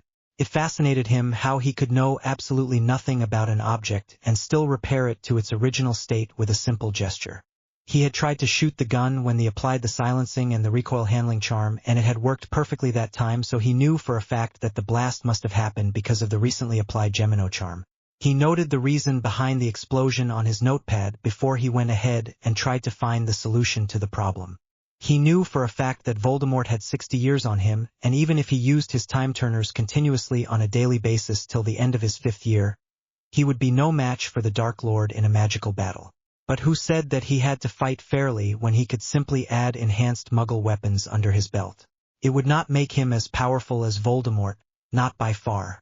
In fact, a simple degenerating shield could easily turn his bullets into fine dust before they ever reached the Dark Lord, but it would definitely give him an advantage against unsuspecting opponents. So after he found out the problem behind the explosion, which happened because the bullets duplicated themselves when they were still within the chamber, he went about applying the charms all over again, in a different way this time of course. He didn't expect to come up with the perfect weapon within a day. But sooner or later, he would create weapons that would force the wizarding world to bow down to him. Not that he had any ambition to see them bow down to him or such, but it might prove to be a bit entertaining. The things I do for power. After the horcrux cleaning ritual, it did not take Harry very long to realize that Rowena Ravenclaw's diadem was a treasure on its own. Just like how the legends had told, the diadem did not make you wiser, but then again, it was never intended to do such a thing in the first place. Instead, it was supposed to increase your brain functions to the level where you get a memory compared to that of an eidetic memory. You still need to read everything properly and not just skim through the pages if you want to learn something, but once you did, you would never forget it. After using it a few times, he did realize that using it for long times brought immense headache, so he had to use it in spurts of time with a gap of a few hours in between, but the headache was totally worth it in his opinion. With the time turners, he had a lot of time in his hands. Time that he spent in either the library, the room of requirement of some other empty room, adding charms on the handgun to make it an even deadlier weapon. After all, he would have to fight a troll in the near future, and that was a fact that he had not forgotten even now. And as smart and powerful as he was, even he was not stupid enough to think that his hexes and curses would have much effect on a mountain troll whose skin is said to be so highly resistant that even most adult wizards and witches are not capable of killing it. Not that he would ever try to charge on a mountain troll from the front like that anyway. There was a reason he was not in the Gryffindor house. So it would be best for him if he completed his handgun project as soon as possible. And he would only work if he had a lot of knowledge about charms and its theory. A problem that he was able to solve with his time turners and the diadem. He still didn't understand how someone could be so foolish as to discard such a treasure and make it into a horcrux instead of truly using it. Was Voldemort really that blind that he didn't see the usefulness of the diadem? Or was there some other reason behind him not using the diadem? Is it possible that he hated the 4 founders for some reason or another? Is that why he took their treasures and instead of putting them to good use, he defiled them by turning them into a horcrux instead? Or maybe after making the first horcrux, he started turning into an idiot so as to treat the founders' artifacts as trash. Well, as they say, one man's trash is another man's treasure. And the diadem was a treasure if he ever saw one in his life. He was sure that he would put the diadem to good use in the coming future. With that thought, he put the diadem on his head and started reading Advanced Charms Theory in the quietness of the room of requirement. You really should pay more attention in the class, Hermione said in her bossy attitude, and Harry wondered once again how long he'll be able to tolerate her "I know better than you" attitude, because by now it was seriously starting to grate on his nerves. But then again, he had chosen to sit with her in all their class together, so he had to suffer the consequences as well. Maybe once he saves the girl from the mountain troll, she'll change her attitude and be more subservient to him. Most likely not, since her bossy attitude remained in the movies even when Ron and Harry saved her. But then again, it was part their fault that she was in danger in the first place, plus they were never really as smart or as studious as her, so her bossy attitude was kinda explainable to them. But still, he had hearing her go on and on about the importance of all their classes for some time, and that was seriously starting to grate on his nerves by now. And tell me, he said, and turned to face her for the first time in their classes with a grim face, why should I be paying so much attention to bins instead of reading something much more important? But there's nothing more important than the coursework, and if you don't get good marks then you won't get a good job in the future. Plus, Binns is a teacher, so it's obvious that we should listen to him, Hermione said in a single breath, and Harry held the urge to pinch his nose and held his irritation. First of all, Hermione, Binns is not a very good teacher. But, and for once in your life listen to me. No truly. Listen. If you take a poll of all the students and ask them if Binns is a good teacher or not, then how many students do you think will say that Binns was a good teacher? But, he's a teacher. Yes, he's a teacher, not a god. Just because he's an authority figure does not make his perfect, Hermione. But for the first time since the school started, Harry had the privilege to look at her being confused, and he wondered if even her parents had ever seen her looking like that. Hermione, sit down for a moment and think about it. If Professor Binns was not a teacher and simply a upper-class student who was tutoring you for the end-year exams, then would you truly want to learn from him? Don't think of him as an authority figure and tell me if you'd still want to learn from him. That got Hermione thinking, and he wondered if her teacher worship will decrease a little because of this, or if he was just wasting his time once again. She would most likely not change her perception in a single day, but he was sure that it would be worth it in the long run. At least he hoped so. There are times in life when you have to do something especially stupid and hope that you won't die as a result of your stupidity. And as Harry stood in front of the sink in the haunted girls' bathroom at midnight, he realized that this was one such moment for him. And he might succeed in his venture or he might fail. He won't know until he tried. With that in mind, he carried his trunk, which was filled with 4 cows kept in stasis, and jumped inside the dirty slide with the hope that the basilisk would be more inclined to talk with him after having its fill. The things he does for power. How to deal with pests. Harry looked at the basilisk venom he had managed to procure and took a deep breath. Talking with the basala, yes, that's the name that Salazar gave her, had been an experience. Thankfully, being 1,000 years old had given her enough patience to listen to him without first trying to eat him, and the cows he gave her went a long way toward putting him in her good books. Add to the fact that he was one of the few people who were ever able to talk with her, and he faced no problems in making the basala his friend. And after that, taking some of her venom was an easy and simple thing. Harry looked at the silver mirror was oozing a dark aura, and had been completely tainted by the broken soul of Voldemort, and removed the cork from the vial before dropping a few drops of venom on top of the silver mirror, which instantly reacted with the new surface and melted right through the mirror. A shrill filled with terror came from the mirror and echoed throughout the entire room as it started melting under the basilisk venom, and it wasn't long before a ghostly figure rose from the melted remains of the silver mirror and dispersed into thin air. Is it done? Selena asked with a bit of tremor in her voice as she showed her face from under his clothes where she had hidden while he was dealing with the horcrux. Since she could see and feel auras far more clearly than him, the dark magic inside the horcrux affected her far worse than it did him, so he made sure to keep her safe from it. Yes, Selena, it's done. Now just 6 more to go along with the original essence of Voldemort, and then I would be free from the prophecy, if it ever applied to me in the first place.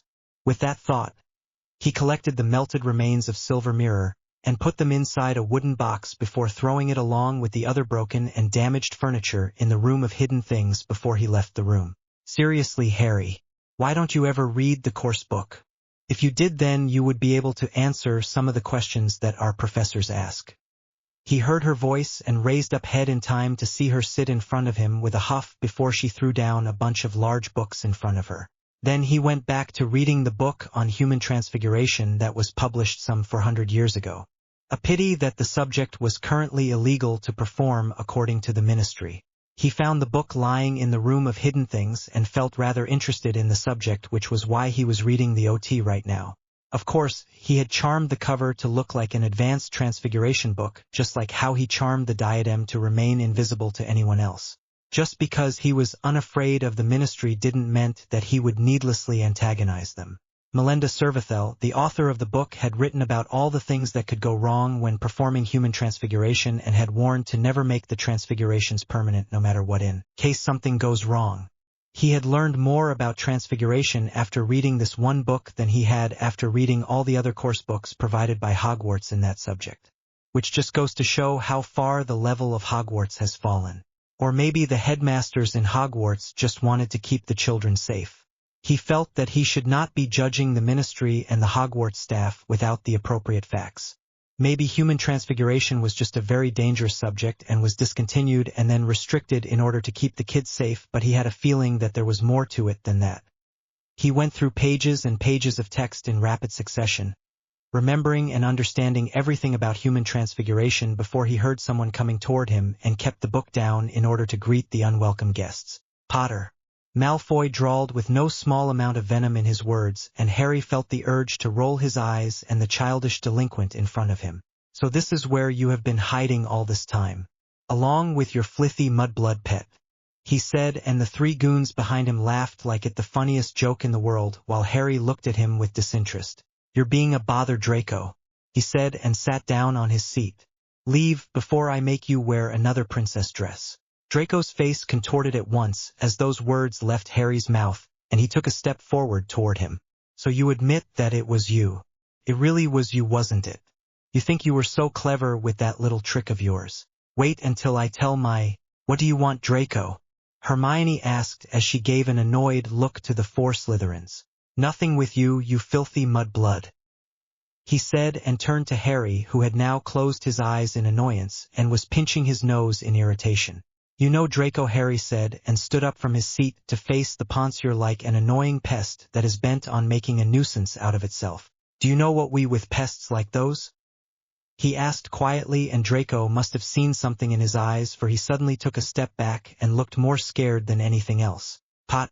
Before Draco could say anything else, Harry changed the back of his hand into iron and backhanded Draco, who threw up blood and a few teeth before falling to the ground, unconscious.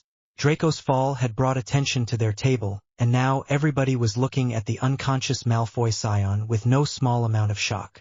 His three goons, Crabbe, Goyle, and someone else, looked at the scene with some confusion, not being able to understand what happened before they came back to their senses and moved toward him, but they fell to the ground as three silent stunners hit them before they could even take their first step. Harry, what have you done? Hermione almost shrieked at the scene, and Harry grimaced at her high-pitched tone, but he didn't have to answer her as he heard footsteps coming toward him soon enough. For students who had watched this scene belonged to Slytherin and had decided to intervene on behalf of Malfoy. Potter, what have you done? A tall guy, whom Harry remembered from the movie as Marcus Flint, came forward with a snarl, and Harry quickly realized that there was no way this situation was going to be solved with diplomacy now. But then again, he was never really that good at diplomacy either. You will not get away with this, Potter, another boy said, and took out his wand along with the other, and that was when Harry decided that he would rather deal with the consequences than be hexed by these morons, and lashed out with a powerful banishing charm that struck the four Slytherins, who flew back a few meters and collided with a bookshelf, taking the books and the shelf with them to the ground and creating enough noise to wake up the dead. Oh my God, Harry, what have you done? Hermione asked fearfully from behind him, and he sighed once again at the destruction in front of him. There was no way Madame Pants was going to allow him entry to the library after this, which meant that he would have to use his shroud of concealment whenever he came here. Such a bother. Sit down, he said to Hermione with an authoritative voice which had the instant effect of calming her as she sat down on her chair and looked at him to tell her what to do. You've done nothing wrong, and you were not involved in this confrontation either, he said, and saw Madame Pants coming toward him with a few older students. Go back to your studies and let me handle this, he said, and kept the Human Transfiguration book inside his limitless purse and turned to face Madame Pants with a bored expression. This was going to be a long day. False confessions and hugs. He blatantly attacked my students in broad daylight. We can't let him get away with this, otherwise it will set up a bad precedent and everyone will start attacking each other in order to solve their little problems, Snape said in a voice louder than Harry had ever heard before, and he wondered if Snape really wanted to punish him or if he was trying to protect him some way even now. In a way, he had to maintain his charade in front of other people so that when Voldemort returns, he would not doubt Snape's loyalty. But at the same time, Harry knew that Snape never really liked him very much, because he looked similar to James Potter, so he could never be sure about all this. Now, Severus. There's no need to be so hostile about the incident, Dumbledore said with a calm expression while Harry observed the room with a bored expression and wondered if he could take out the Gryffindor sword from the sorting hat as well. Probably not. He was never the foolish brave kind of guy like the original Harry. Hostile? He attacked 8 students of my house and sent them to infirmary, with only minor injuries to Mr. Draco Malfoy, with the rest of the students being merely stunned. There is no need to escalate this simple child brawl, Severus, Dumbledore said with a kind smile in a tone that clearly indicated that he knew better than anyone else. Had he not seen the movies, had he not known the kind of manipulator that Albus Dumbledore was, then there was the fact that he had been setting up the original Harry Potter to die all this while as well. If he had not already known all this, then he would have probably fallen for his grandfatherly attitude as well. But as it was, he knew that Albus might be a good person, but his plans for Harry were anything but good. Still, Headmaster, you can't let him go away scot-free like this, Severus pleaded, and at last Albus turned his focus on Harry, who was now looking at the proceedings with a bored expression. Harry, my boy, Albus said with a gentle and caring smile, can you tell me what happened in the library? Sure, Headmaster, he said with a calm expression while making sure to not look Albus in the eye. Doing so would be a stupid mistake considering how Albus Dumbledore was amongst the few Master Legilimens in magical Britain. But before I do, I am curious if you support the idea of purebloods being superior to muggleborns and half-bloods, he asked curiously, to which Dumbledore gave another grandfatherly smile. No, my boy. Why would you think so? Because I've often heard Draco calling other students in my class names such a filthy mudblood, blood traitors and dirty half-blood, and I've never seen any teacher punish him for that. In fact, I don't think I've ever seen any teacher reprimand him for that either, so I was wondering if you or the staff of Hogwarts condone such prejudice and discrimination. Dumbledore's smile fell at once, and suddenly it looked like he had aged a few decades or so. No, Harry. I've not heard any such reports regarding Mr. Draco Malfoy's behavior, he said in a sad voice, but I'll be sure to tell my staff to curb such behavior in the future. At Harry's nod, he continued, now, can you tell me what happened at the library, Harry? It was not much of a story, but if you insist. After that, he went ahead and started explaining that he hit Draco because he was calling Hermione a filthy half-blood. How he simply stunned Crabbe, Goyle and the 3rd Slytherin because they were coming to attack him, and the fact that he banished the 4 older Slytherins because they ganged up on him and he felt threatened by them. By the end of the explanation, Dumbledore merely looked sad and let him go without any house point deduction or detention. Before leaving, Harry felt the urge to ask for the invisibility cloak, which was an heirloom that belonged to House Potter but refrained from doing so. His shroud of concealment worked pretty much like an invisibility cloak, even better in some cases, and he didn't want to make Albus suspicious about him by knowing about things that could not have possibly known. So with a last look at the headmaster's office, he left. Oh, Harry. And with that, he found himself being hugged by Hermione, who was sitting in the courtyard near the greenhouses. Harry hesitated for a moment before he wrapped his arms around her and hugged her back as well. He liked this feeling. No one has ever hugged him as far as he could remember. He had no such recollections from his previous life, and Aunt Petunia or Uncle Dursley would never hug the freak in their house. He liked this feeling a lot. He hugged her back and put his head on her shoulder and took in the fragrance coming from her hair. You smell very good, he murmured in her ears softly, and felt her stiffen under his arms before she dropped her arms from around him and stepped back. Her face flushed red. He felt a bit sad at losing the hug, but composed himself quickly before she could see this moment of weakness. You know, that was the first hug I've ever received in my life as far as I could remember, he said softly, and her eyes widened at those words. What do you mean by that? She asked with a concerned look in her eyes. He thought for a moment before he took her soft hands and led her to one of the abandoned classroom. What are we doing here, Harry? She asked in confusion, and he gave her a look which said that he would explain everything now before he sat her on an empty chair and stood in front of her. You already know that my parents died when I was a baby, right? He said, and at her nod he continued. What most people don't know is that after my parents' death, I was sent to live with my Muggle relatives from my mother's side. At her nod he continued, and what almost no one knows about is that my relatives, they were not very good people. She looked like she was about to say something, probably chastise him about talking bad about his relatives, but he held up his hands and silenced her. Listen to the whole story before you judge me and say something that you'll regret, he said with a bit of steel in his words, and she gave a sheepish look before nodding at him to continue. Most Muggle parents are a bit concerned when they see accidental magic. Some of the are those who take it in stride and go along with it, considering it a gift from the heavens. Some, on the other hand, take it the wrong way and decide to hate the child and blame all that is wrong in their life at the child. My Muggle relatives were on that end of the scale, he explained, and her eyes widened a bit at that news, and he continued. Until I was 5 years old, I used to think that my name was a freak, he said, remembering the memories he had received from the original Harry when he inherited this body. It wasn't until I was sent to school that I realized that my name was actually Harry Potter, and my guardians called me Freak, because a lot of accidental magic happened around me as a child, he explained. My aunt, she didn't take it very well because she had some deep hatred toward the magical world, so she taught me how to make food, tend to the garden, and clean the house at a very young age. And by very young age, I mean very young age. But my uncle, he was worse. At this point his breath hitched for some reason, and he suddenly realized that he had never really planned to tell his story to anyone. In fact, this was not his story either. He had only inherited the memories from this body when his soul entered it. It didn't mean that he had actually gone through those moments. But still, he felt a bit sad and forlorn whenever he thought about the things that the original Harry went through. He wondered why that was, because he was normally not an emotional person.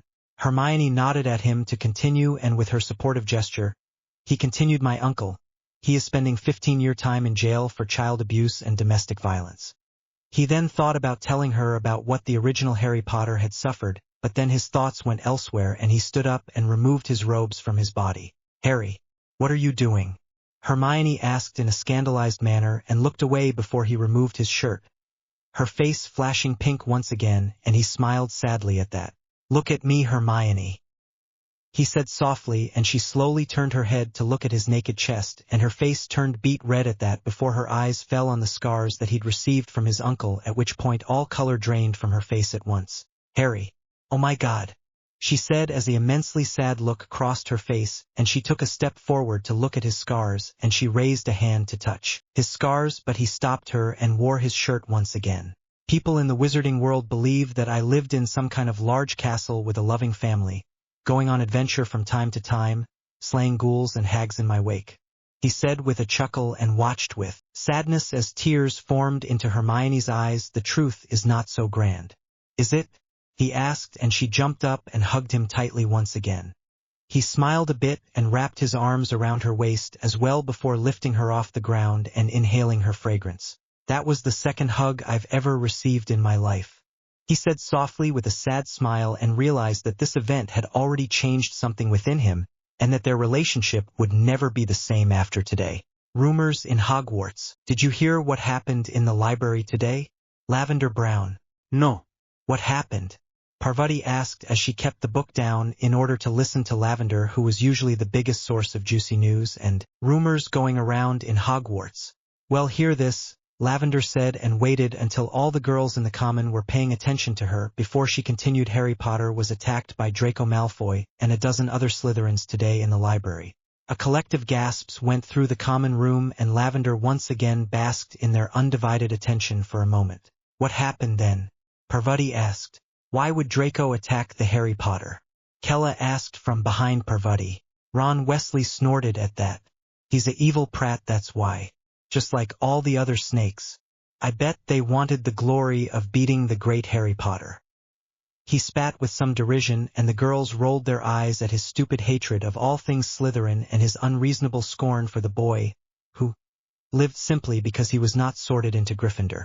So what happened to the phantom boy who lived? Faye Dunbar asked. Phantom boy who lived? Parvati asked with confusion. Faye shrugged at her inquiry. I dunno, but that's what his housemates are calling him. Apparently none of them had been able to even talk with him so far or seen him in the common room. Really? Seamus Finnegan asked from the other side of the room.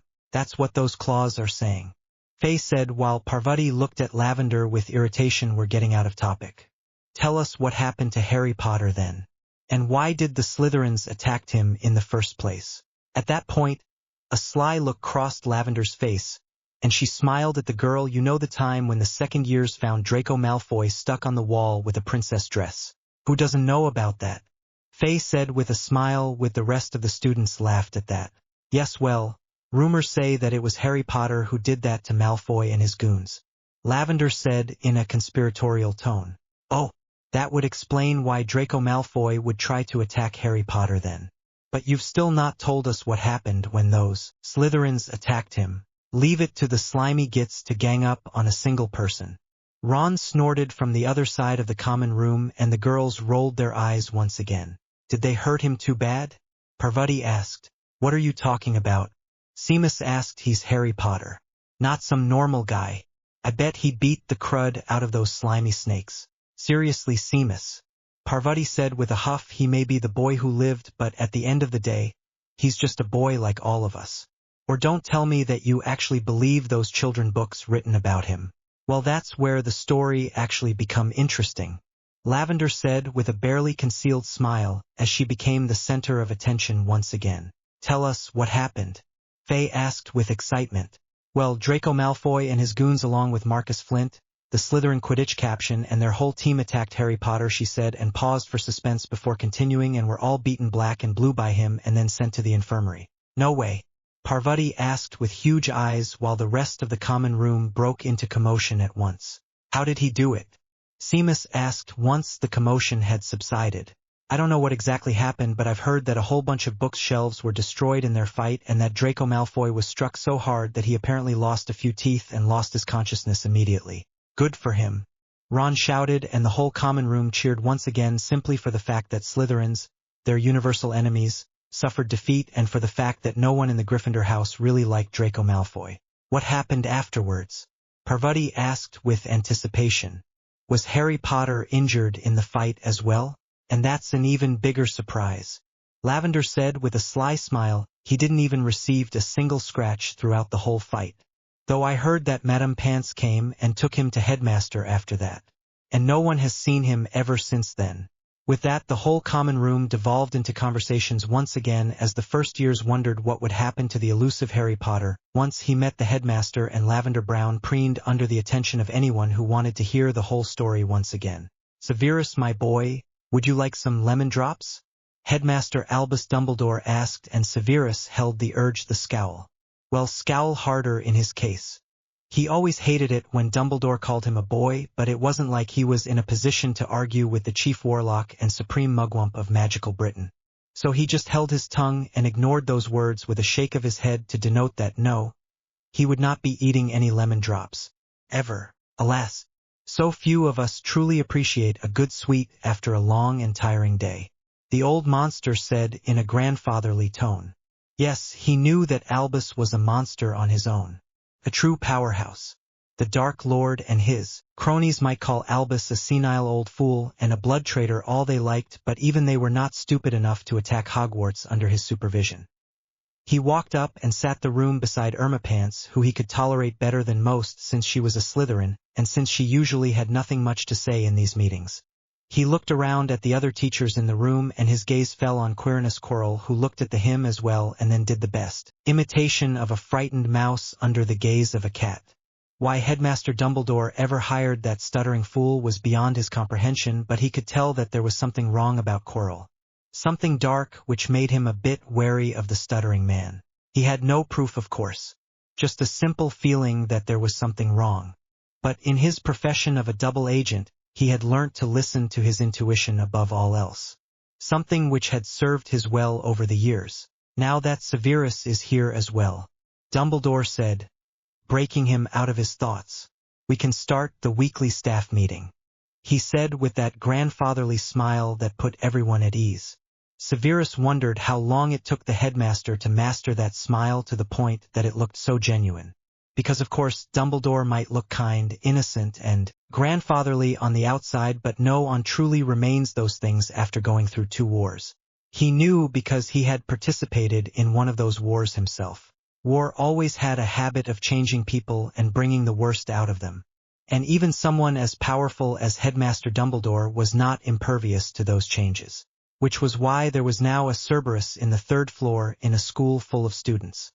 He watched patiently as the teachers went about giving their usual reports to Dumbledore about their subjects and the exceptional students. The twin Wesleys were mentioned a few times, and he wondered if he scowled harder at that. He never really liked bullies, and that's what those 2 were. Bullies. They might hide it under the disguise of being a prankster, but he knew what they truly were. He knew about it all from his own experiences. How everyone else only saw James Potter, Sirius Black, and their 2 friends as simple pranksters who only performed pranks for a good laugh or 2. And how they made his life a living heck in his time in Hogwarts. How they took everything from him. Including his precious Lily. No, don't go there. Those memories are too painful. Thankfully, he was once again brought out of his thoughts, and this time by none other than Madame Pants. That's unusual. But after hearing about what she was complaining about, it didn't take long for him to join her camp. Her camp, which had a rather simple motto. Ban the Potter brat from ever taking a step inside the library and give him the harshest of punishments so that he may learn from his mistakes. He knew, of course, that Dumbledore would not punish his golden boy, but he knew the truth behind the mask of the golden boy. The boy was just like his father. He had already heard about the rumors that said that the Potter brat had already once attacked his godson, Draco Malfoy, and left him stuck on a wall with some girly dress. He himself could remember such a thing happening to him in his school years. The embarrassment, the helplessness, the anger. He fought the hardest for the Potter brat to gain a harsh punishment. Even expelling him from the school won't be good enough in his eyes. Of course, Minerva and Flitwick quickly sided against him in order to support the golden boy and claimed that he simply hated the boy because of his father. Those blind people. How could they not see that if they let him get away with it, then he would just do it all over again? But in the end, Headmaster once again supported the bullies and sided with his golden brat and gave him the simple punishment of banning him from the library for a month. Severus scowled at that, but he knew when to accept a defeat. He would just have been more strict with that brat in his own class. Thank you for your time, Albus said with a flourish and stood up from his chair. The rest of the staff standing up along with him. It does good for my old heart to know how wonderfully the children are performing in their classes. Now I know that you all have better things to do than keep company to an old man like me. Thanks for your time, he said with a grandfatherly smile, and the rest of the staff saw for what it was. A subtle and nice way of telling them to get the freak out of his office. And they did. Once the staff had left, only he, Flitwick, Minerva, and Sprout remained. It was an informal private meeting between the headmaster and the 4 head of houses of sort that always took place after the staff meeting. One where the 4 staff members who interacted with the students on a personal level could bring more news to the headmaster about students of interest. Students like Harry Potter. Minerva had nothing to say about the boy, as she had almost no recollection of the boy ever being in her class. Not that Harry Potter had not attended her classes. That he did. But the boy always sat in the last seat at the corner and stayed silent throughout the class, which was the reason why she was able to miss his presence. Pomona had similarly nothing new to say about the Potter brat, though she went to great length talking about Neville Longbottom of all people. Severus barely held a snort as the plump woman described how much of a prodigy Neville was in herbology, since the boy was just as equally prodigious in blowing up cauldrons. Then his turn came, and just like always, he held his thoughts to his own self, telling them that there were no exceptional students in his class, which was true in a way. Even if there were, he would never sell out his snakes and bring them to the light. Few cunning people ever liked to maneuver in the light. No, that stage was better left off for the foolish lions. And last but not the least, it was time for the head of House Ravenclaw to lay down his cards, and what the diminutive man next said shocked everyone present in the office by no small amount. A first-year student capable of performing charms that a sixth-year students would find difficult to perform. If Severus had not known the Flitwick for almost 20 years of life, then he would have directly accused the man of being a liar and a braggart, but he knew the man too well and knew that he would not concoct such a half-baked lie. Moreover, he had no reason nor motivation to lie to the headmaster for no apparent reason. Severus was not at all shocked when Headmaster Albus Dumbledore admitted that even he was not as good in his favorite subject, Transfiguration, when he was a student in Hogwarts. Of course he was not. What kind of monster was capable of performing a sixth-year charm in his first year? Then Flitwick shocked them once again by telling them that this prodigious boy was none other than the great Harry Potter. Snape once again held his tongue at that to cry out at the unfairness of it all. It seemed like Potter men always had all the luck in the world. Regardless, this was big news, and after that revelation about the Potter brat, the room held a solemn air as everyone thought about the implication behind such a news. If it was true, which he believed to be the case, then they possibly had a once-in-a-century no-scratch that once-in-a-millennium genius in their hands who had the habit of being a recluse and had made no friends so far. After some more small talk, which no one was particularly interested in, the headmaster told them to keep the news a secret, even from the other staff members, and allowed them to leave to their respective rooms. As he left to his own office in the dungeons, Severus thought about the implications of having such a genius on their hands and how the Dark Lord would react to it once he came to know about the boy's talents. And as much as Severus disliked the boy, he knew that he would do his best to hide the boy's talent from the Dark Lord as well, for as long as he could. For Lily, Hug Machine, over the last month, Harry had spent considerable amount of time on the handgun project, which finally bore success in the form of a sleek and deadly handgun filled with charms. Charms that would turn it into the deadliest gun in the world. But he was still not fully satisfied. He had charmed the handgun numerous times, but most of those charms were only temporary. And even those that were permanent would only last as long as his magic did, after which they'll fade in thin air, leaving behind a normal handgun which would be mostly useless against things like trolls, basilisk, acromantula, dementors, giants, etc. For his magic to last, he needed to carve runes into the handgun, and he would admit before anyone else that he was totally ignorant about runes. But just like with Transfiguration and charms, the room of hidden things was filled with books and tomes regarding the ancient runes and the necessary tools that were needed to carve them on a surface. And he would have gladly used them if not for the fact that runes is a highly dangerous subject and can lead to very large explosions if any of the runes were carved on the wrong way. So in a sense, it was far more dangerous than even human transfiguration. And yet they still teach ancient runes but not human transfiguration. Hypocrites. But still, the danger was real this time, and he not stupid, so instead of plowing through on his own like he did with other subjects, he instead chose to stop and decided to ask Bathsheba Babbling, the ancient runes teacher in Hogwarts.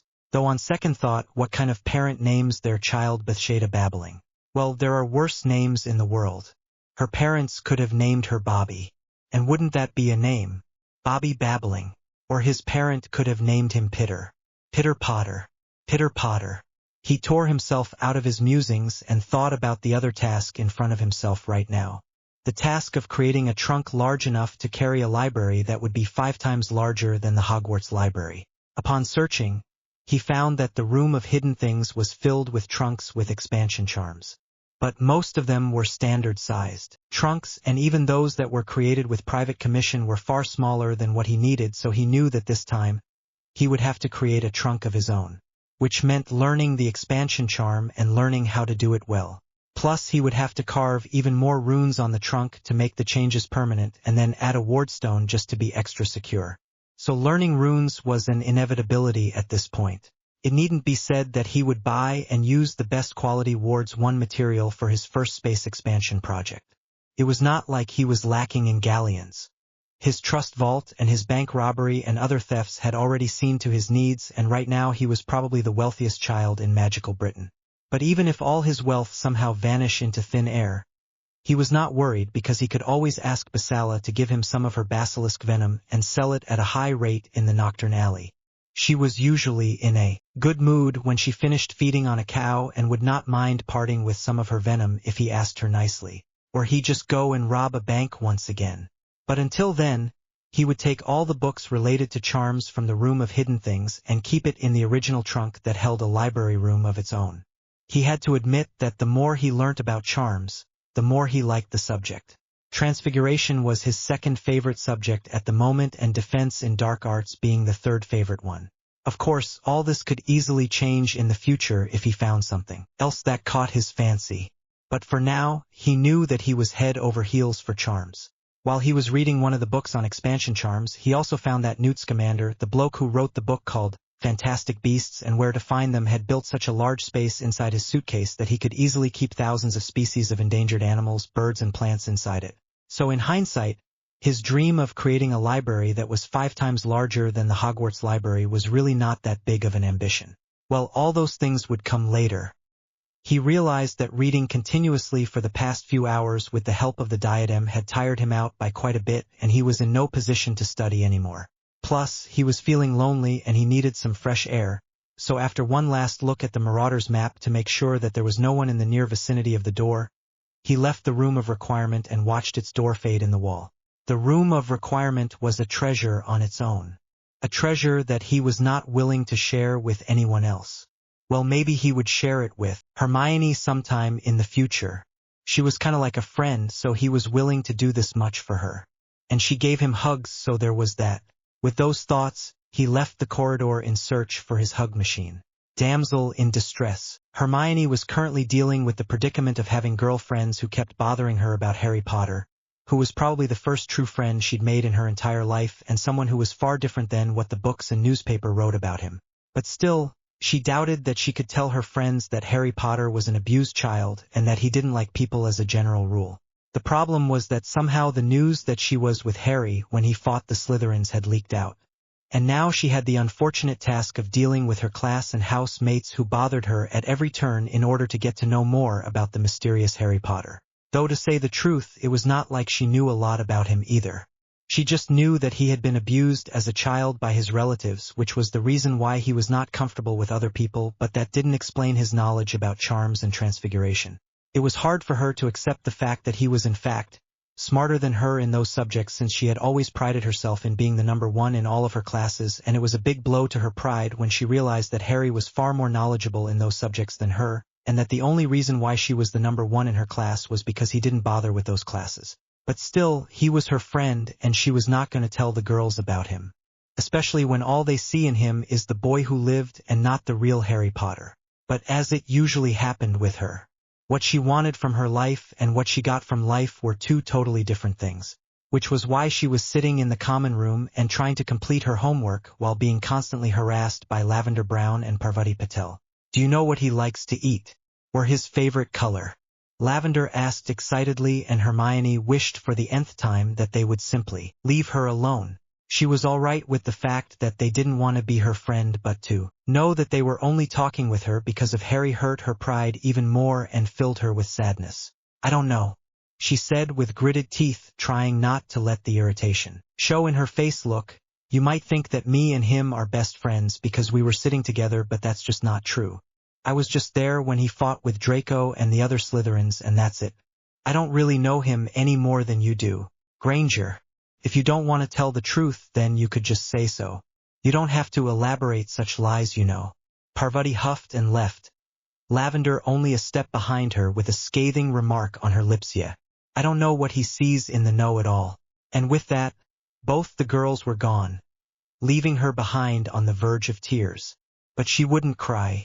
She wouldn't let them see that they'd won, that they'd hurt her. She wouldn't let them have that satisfaction.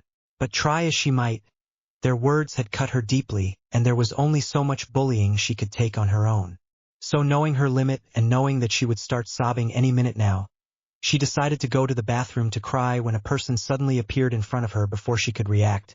She was enveloped in a tight, warm hug by that person whom she soon realized was her new friend Harry Potter. It didn't take long after she was hugged that she let go of her emotions and started openly crying in his arms, feeling relieved at being hugged by a friend and horrified that she would dirty his robes and that he would leave her because of that.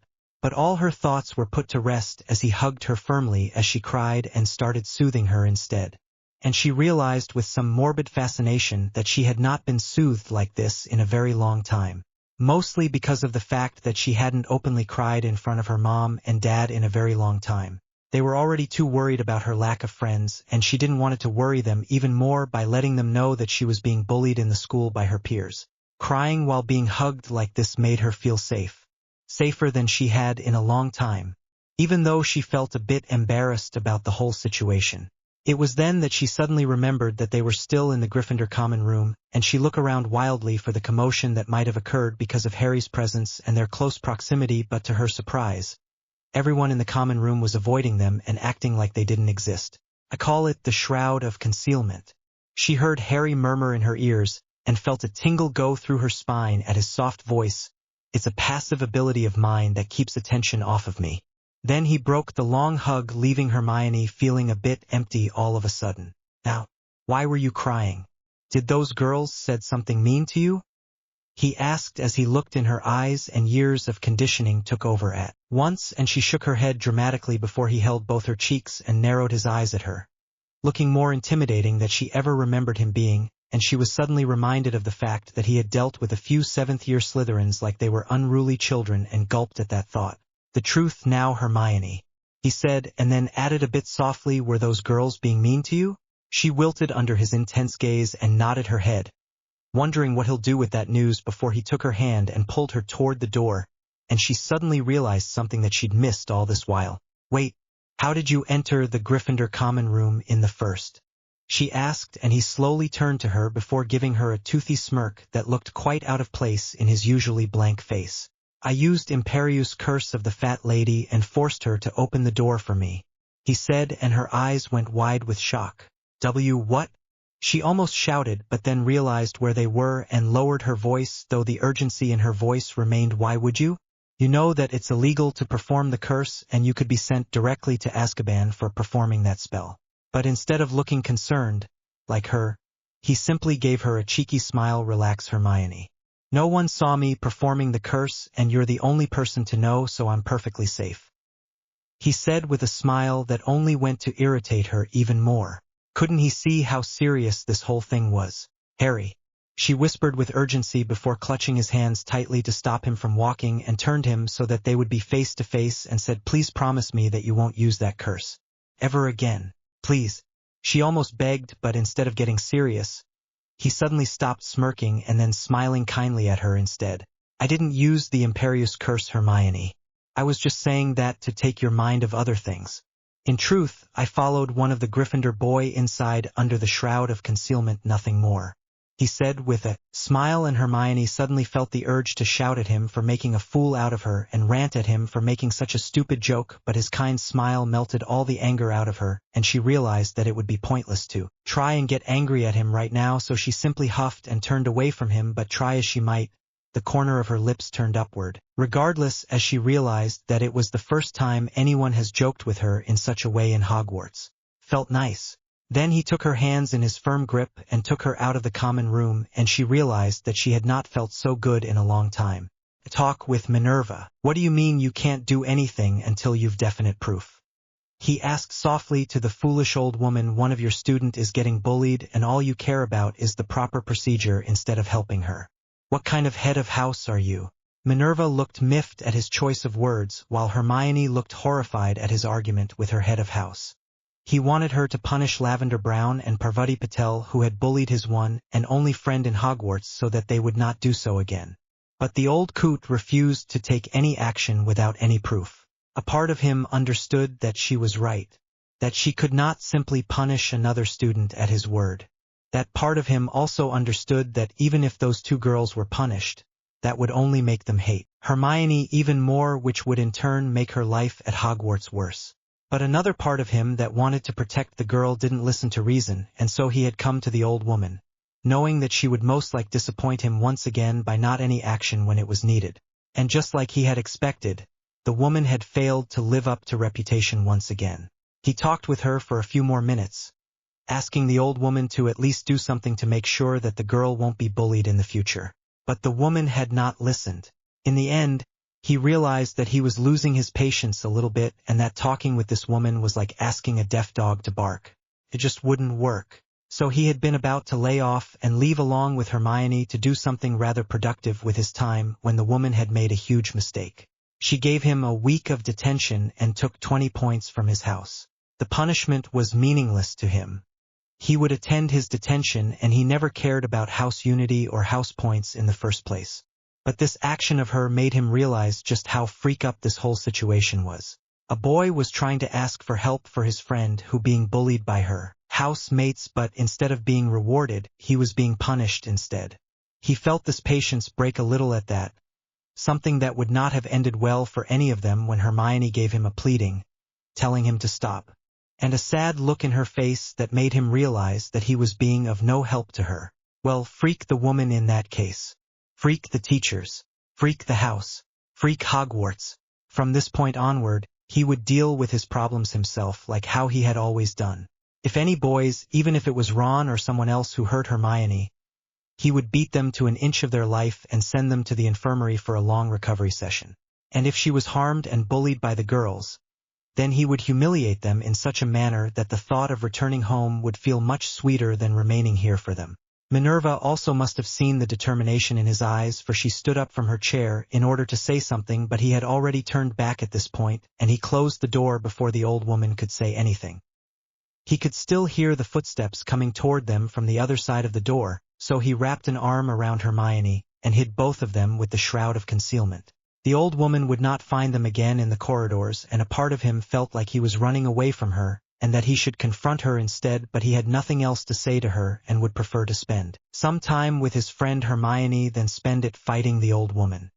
He offered his apologies to Hermione for upsetting her, but she simply smiled sadly at him and gave him another of her hugs that he could never get enough of, and he realized that maybe having friends was not such a bad thing after all. If those could give such nice hugs to him. He had originally planned to take her to the library, but with all that had happened over the last hour, he thought that it would be better if they changed their location for this one time and took her to the Great Lake instead. He had a few memories of the lake from the movies of Harry Potter, and one of the most prominent ones was the one in which the original Harry flew over the lake on the back of a hippogriff. He also remembered that at the end of that movie, the original Harry and Hermione had flown on the back of the hippogriff in order to rescue Sirius Black, and wondered how it would feel to spend some time with her like that. He made a note in his mind to bring a broom with him the next time he and Hermione came here. He knew that he was too prideful and would most likely not bow down to a hippogriff. So a ride on the back of such a majestic animal was out of his reach. So he would have to content himself with a broom for the moment. He was brought out of his musing by a tug on his sleeves and turned to see Hermione looking at him questioningly. "Harry, I'm not saying that this place is not beautiful. It is, and very peaceful. But why are we here?" she asked, and he could see that she was simply curious about his decision to bring them here. After that debacle back at Minerva's office, Professor Minerva, Harry. She chided, and he pinched his nose at her blind worship of the teachers and anyone with authority. He probably knew Hermione's history better than anyone. How she only ever found any acceptance from her teachers, which was why she even now tried to find acceptance from them instead of her classmates. But it still irritated him a bit that she would defend someone like Minerva who could not even be bothered to protect her from bullies.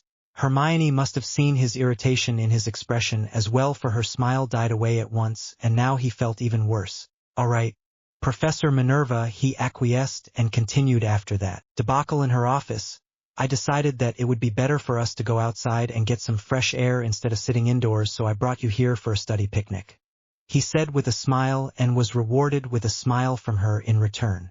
"But Harry, there is nowhere here for us to sit comfortably, and we have no books to study either," she said with a smile that did wonders to improve his mood.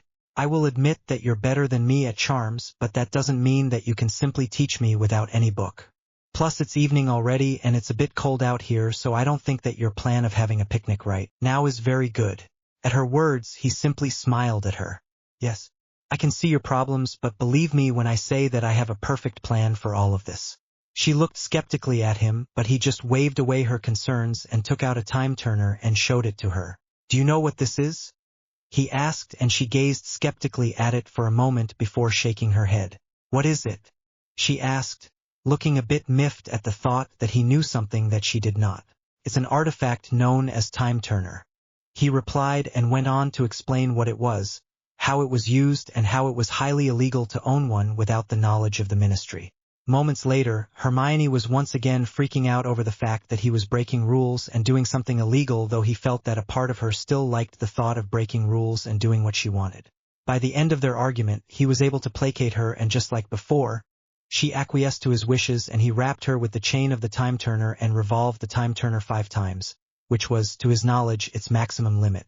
Time reversed itself, and once the reversal ended, they were both standing near the lake at mid-afternoon with a warm sun shining down upon them.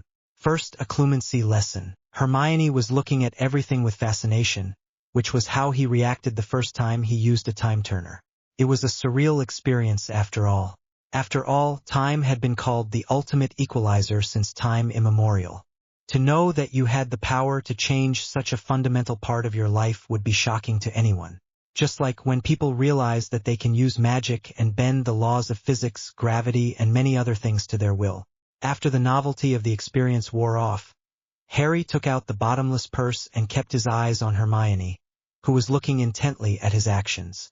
And just like a magician would take out stuff from inside his hat, he took out a large bed sheet from the purse and was rewarded satisfactorily when Hermione's eyes being widened at the sight.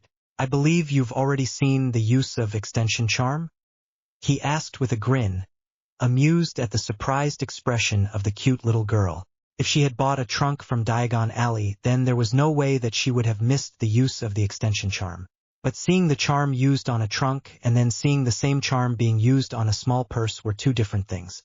She looked affronted at his grin and quickly reined in her expression before crossing her arms and sticking out her tongue at him in a childish manner, which only made him want to hug the adorable little girl even more.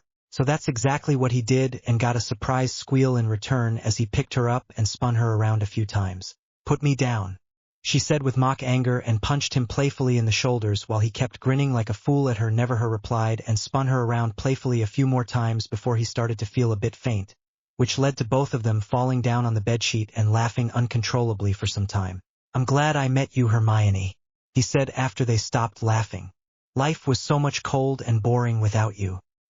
He himself was surprised by his own honest admission, as he had not put any thought in those words, as they had come from deep within his heart itself. "I'm glad to have met you as well, Harry," she said with a kind gaze before leaning in and kissing him in the cheek. He smiled at her, and then leaned in and hugged her once again, realizing that he had found something incredibly important in his life that he had not realized was missing all his life. They spend some more time playing with each other like children, even though deep down he knew that he was not a child. But he allowed himself to feel and act like one for this one time when he felt happiness and warmth that he'd not felt in his entire life. As Harry, at least, he never remembered anyone from his past life. The presence of any family member, friends, or lover was totally absent from his mind, and he had always wondered if someone had removed those memories intentionally from his mind, or if he was just a reclusive person in his past life as well. He had tried not to think too much about such things over the last 4 years, but he had been thinking about it more and more ever since he joined Hogwarts. So despite having a past life and despite being an older person, Hermione was probably the first person to ever befriend him, and he planned to not forget that fact anytime soon. After they stopped playing, Hermione was finally able to divert her attention from him and started asking questions about extension charms and the things he carried inside that purse, and at that moment he realized what gift he would be giving her at her birthday.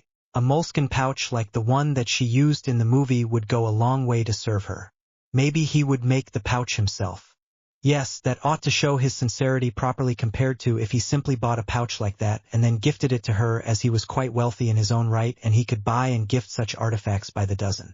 "So you have books on charms and transfiguration in the purse?" she asked excitedly, and he smiled at her excitement before nodding his head. "I have, but I won't be teaching you about them today. Instead, I'll be teaching you something far more important, something that'll serve you better in the long run." At her inquisitive expression, he continued, "Acculumancy." "Acculumancy? What's that? And if it's so darn important, then how come I never heard of something like that before?" she asked, not realizing that she was coming off as a bit rude. He would have to talk with her about this sometime in the future, but not for now. So he spent the next 10 minutes explaining to her the meaning behind the terms legilimency and acculumancy and a few more things about mind arts. And by the end of his explanation, To say the she was thoroughly shocked would have been an understatement. So you're saying that Professor Snape and Headmaster Dumbledore could read my mind whenever they want just by looking at me in the eyes?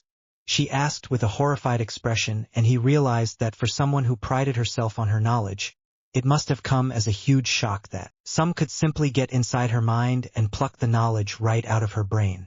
And even though the truth was a bit different then, that he was not going to correct her if that little bit of misunderstanding made her more willing to learn the art of occlumency. After all, now that he was going to spend a bit more time with her, he would eventually let her in on some of his more important secrets, and so it would be important that she learnt the mind art to an extent where she would at least be able to tell when someone is subtly trying to enter her mind. So you're saying that you can't teach me this because? She asked with her hands crossed, and he held the urge to sigh. Because you're too young right now, and me using legilimency on you could harm it to a large extent. It is one of the reasons why this thing is not taught to young people. The other being that it takes time to learn and does not show any substantial result, and not many people are capable to maintaining the drive to learn it over a long period of time. Then how did you learn it? She asked petulantly, and he realized that she was simply being jealous of him once again for the simple fact that he knew something that she did not. The girl was adorable, but she really needed to let loose sometimes and stop being jealous of everyone who was better than her. Because I've been learning it for some time now. He explained before I even came to Hogwarts. I knew that I would be breaking a lot of rules and would need to know and learn everything that would help me protect my secrets. He then showed her the time turner for demonstration. This thing is just one of the many secrets that I have. And some of them are far more dangerous than this. So before you're able to protect your mind, I'll not be able to tell you those secrets, he said, recalling all his knowledge about the basilisk, horcruxes, Voldemort, etc. Of course, he never planned to tell her that he was a transmigrator, mostly because he himself wanted to forget that bit of information. He wanted to forget that he had unintentionally hijacked the body of the original Harry and probably killed his soul in the process. He wanted to forget that he came from some other timeline and didn't truly belong in this world. Oh no. He would be taking that bit of information to the grave with him no matter what. But once you create a good occlumency shields, I'll tell you more about my secrets, and believe me when I say that those secrets will be worth it. He explained, and could see the determination in her eyes as she decided to learn the mind art. But until then, make sure to not make eye contact with the headmaster or Professor Snape, all right? All right, she said with a determined expression, and then he started her first occlumency lessons. Fair to say, Hermione's occlumency sessions with him were far more peaceful and beneficial than the ones that Snape gave to the original Harry Potter, in which the potion master simply ordered him to clear his mind, before brutally attacking him with his strongest legilimency attacks. Teaching Hermione. From that day onward, Hermione started to spend more and more time with him in abandoned classes where he would use the time turner and teach her transfiguration or charms. It wasn't that she was behind him in the subjects. In fact, she had already completed all the theory of first year, but reading a book on transfiguration does not make you a transfiguration expert. It just makes you a well-read person. It's about your intent and will more than anything else. Harry explained, saying the incantation and waving the wand in the correct manner will help, but they're only there to help. The main power comes from your will. When you point your wand at the cup, you need to focus all your intent on it, and then you must will it to change. And your magic will do the rest. You know, I've heard that explanation 100 times already. Hermione huffed angrily, but I still can't change this blasted thing into a crystal ball. Looking at her angry and defeated expression, Harry thought about it a bit and tried to recall all the helpful tips he'd read in the books about transfiguration so that he could help her complete the task. Well, how about you try visualizing the changes in the cup in various steps? He asked. Visualizing? She asked. Yes. Take a mental image of the crystal ball in your mind. Then start changing the cup into a crystal ball in various steps. First imagine the metal changing into glass from top to bottom, a bit at a time. Then imagine the cup shrinking in itself slowly until it gains a spherical shape. And there you have it, a crystal ball. Try it, he said. She looked skeptically at him but decided to follow his instructions regardless. Harry could understand her hesitation. After all, things such as will, intent, and visualization were never truly taught in the classes. He had no idea why Minerva never taught the students about this method of transfiguring things instead of doing it the easy way by relying on your will and intent. Harry had realized that incantations and wand movements were like crutches for a person who was learning how to walk. In his opinion, those crutches should never be used unless there is something seriously wrong with your magic and you can't perform it without the use of the crutches. But not only does the students in this school rely on those crutches, but they also come to overly rely on them as time passes, to the point that once they become an adult and their magic matures properly, it gets very, very hard for them to let go of those crutches. After something deep thinking, he realized that maybe there was a reason behind it all. After all, he had been practicing how to use his magic based on will and intent alone for the past 4 years without any incantation or wand movement. And he could easily recall the many failures he met in his early years when he was not even able to use his magic to call a book to himself. Maybe Hogwarts teaches magic the way it does because it provides instant results instead of the slow method that he chose when he started to learn about magic. After all, he may be crazy about learning magic, but not everyone else had his drive. Who knows how many of them would have dropped the classes, and then the school after Minerva spent the first half of the year simply telling them to pull a piece of paper, and they were still not able to do it. In its comparison, saying an incantation, waving a wand, and then getting a result instantly was so much more satisfying. Yes, maybe there was a reason why the teachers did what they did. But that didn't make them right or wrong, just different. His path was different from theirs, and in a way he was grateful for his path because even though he had a shaky start, he was now far beyond the capabilities of his peers, or even other students who were far older than himself. He was brought out of his musings by a shriek of happiness before he was once again engulfed in a hug by an excited Hermione, who had just completed her transfiguration perfectly. "I did it! I did it! I did it! Thank you so much, Harry. This transfiguration is taught to us at the end of the year, and I've already managed to perform it perfectly."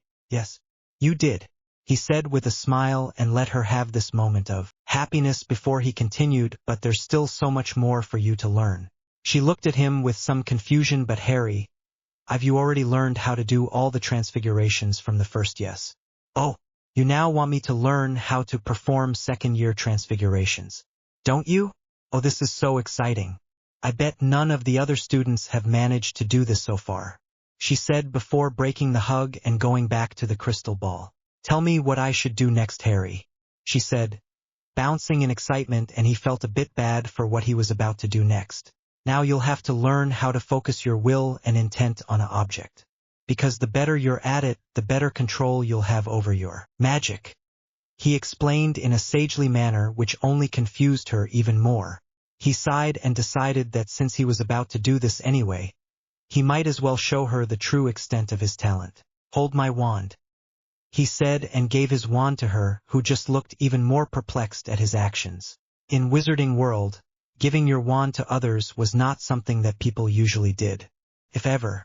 Because giving your wand to others signifies you're giving all your power to the other person, because most wizards and witches are not capable of doing much magic without their wands. Because of that, giving your wand to someone else also shows the sign of ultimate trust. Like how Narcissa gave her wand to Draco once he lost his own wand to Harry. But he was different from the others and made sure to never overly rely on his wand, even if it was a huge help when performing magic. "Now look carefully. I'll show you how to perform magic with just your will and intent alone. And a lot of visualizing. No wand waving and incantation. Just magic in its purest form. Watch carefully, because this is the most farthest I've reached in transfiguration so far. Except for the human transfigurations he'd been performing as of late. But of course, those were two different things. And he doubted that she would like to see human transfiguration in the first place. Then he focused his magic, will and intent on the crystal and visualized it being transfigured into a sparrow before finally adding the key element, life, to it, and watched in fascination as a live sparrow took the place of the crystal glass ball and cocked its head to look at the two of them before it flapped its wings and flew away. He then turned to look at Hermione, who was looking at him with a gobsmacked expression. He chuckled at her expression, which brought her out of her moment of shock before he was flooded with questions. "What? How? When? How could you? That's Harry. That's I don't know, a 6th or 7th year transfiguration. And you did it without a wand or an incantation. How? By now she was looking at him imploringly, and he knew that he had chosen the right student for himself. Well, sit down then, and I'll teach you how to do it, he said, and watched in fascination as she followed his orders while looking at him like he was some like of Messiah. Or Merlin reborn. He really overdid it with that sparrow, didn't he? Then he turned a matchbox into a piece of paper before giving the paper to her, who looked at it questioningly. Now keep your wand on the table. You won't be needing it for this exercise, he said, and spent the next 10 minutes explaining her that she needed to use her intent and will and a bit of visualization to pull the paper toward herself. And she spent the rest of the day in frustration, trying to pull the paper to herself without much success. Yes, maybe there was a reason why this method of learning was not taught in the school. Extension charms and ancient runes. Hermione's birthday was in 2 weeks, and although Harry had learned how to perform the extension charm perfectly by now, that didn't mean that he was capable of creating a bottomless pouch for her. Well, he could create one for her, but it wouldn't be good enough as a gift. There was far more to creating a bottomless pouch or a trunk than simply performing the extension charm and being done with it. For example, if you create a library inside a trunk, and then you flip the trunk, then would the whole library be turned upside down and be destroyed? No, that would be a disaster of epic proportions, so there were charms in place to make the expanded space more stable, so that no matter how the trunk was turned from the outside, the inside will remain peaceful and stable. Then there were the charms that constantly changed the air inside the expended space so that it would not go stale and cause the person inside to suffocate. And if there was a whole library worth of books inside a trunk, then how would a person ever be able to pick up the trunk? So there was another charm that would negate the weight of the things kept inside the trunk. Then there were charms that would put things like food and potions in stasis so that it would not go stale or rot or become useless in a day or two. There were also charms for the proper lighting so that the space inside the trunk won't remain dark. And shrinking charm that is placed on everything that a person puts inside a bottomless pouch. Otherwise, it would be impossible to a hardcover book inside a bottomless pouch because of the small size of its neck. All in all, there were more than 30 different types of charms that needed to be applied and carved into the trunk in rune form, and then the runes are connected to a ward stone that would keep providing magic to the trunk before an expanded space could be called a success. Sufficient to say that he might have been learned how to do the extension charm, but he lacked the knowledge required to perform the other charms just yet. What it meant was that he was in no position to create a gift for Hermione. Maybe in the future when he learned those charms, but not now. And since he couldn't create it for her, it meant that he needed to buy it for her instead. And in order to buy it for her, he would need to go to Diagon Alley, a place which was more than 400 miles away from Hogwarts. If he used one of the school brooms to go from Hogwarts to Diagon Alley, then it would take about 3 to 4 hours to make the journey and the same amount of time to come back. Now he could easily do that with the help of the time turner, but he was still not willing to waste that much time when there were other alternatives of magical travel that he could use. It was one of the reasons why he left Hogwarts at midnight, in order to get away from the wards that would impede the type of magical travel that he wanted to learn. Apparition. He wanted to learn how to apparate because it was the fastest method of travel that existed in the world as far as he could tell. He knew that this method of travel was uncomfortable and knew that if he made any kind of mistake then he would inevitably get splinched. In fact, many people get splinched when they first try to learn how to apparate. It was just a common thing that happened to just about everybody except a rare few who were able to perform flawless apparition from the get-go.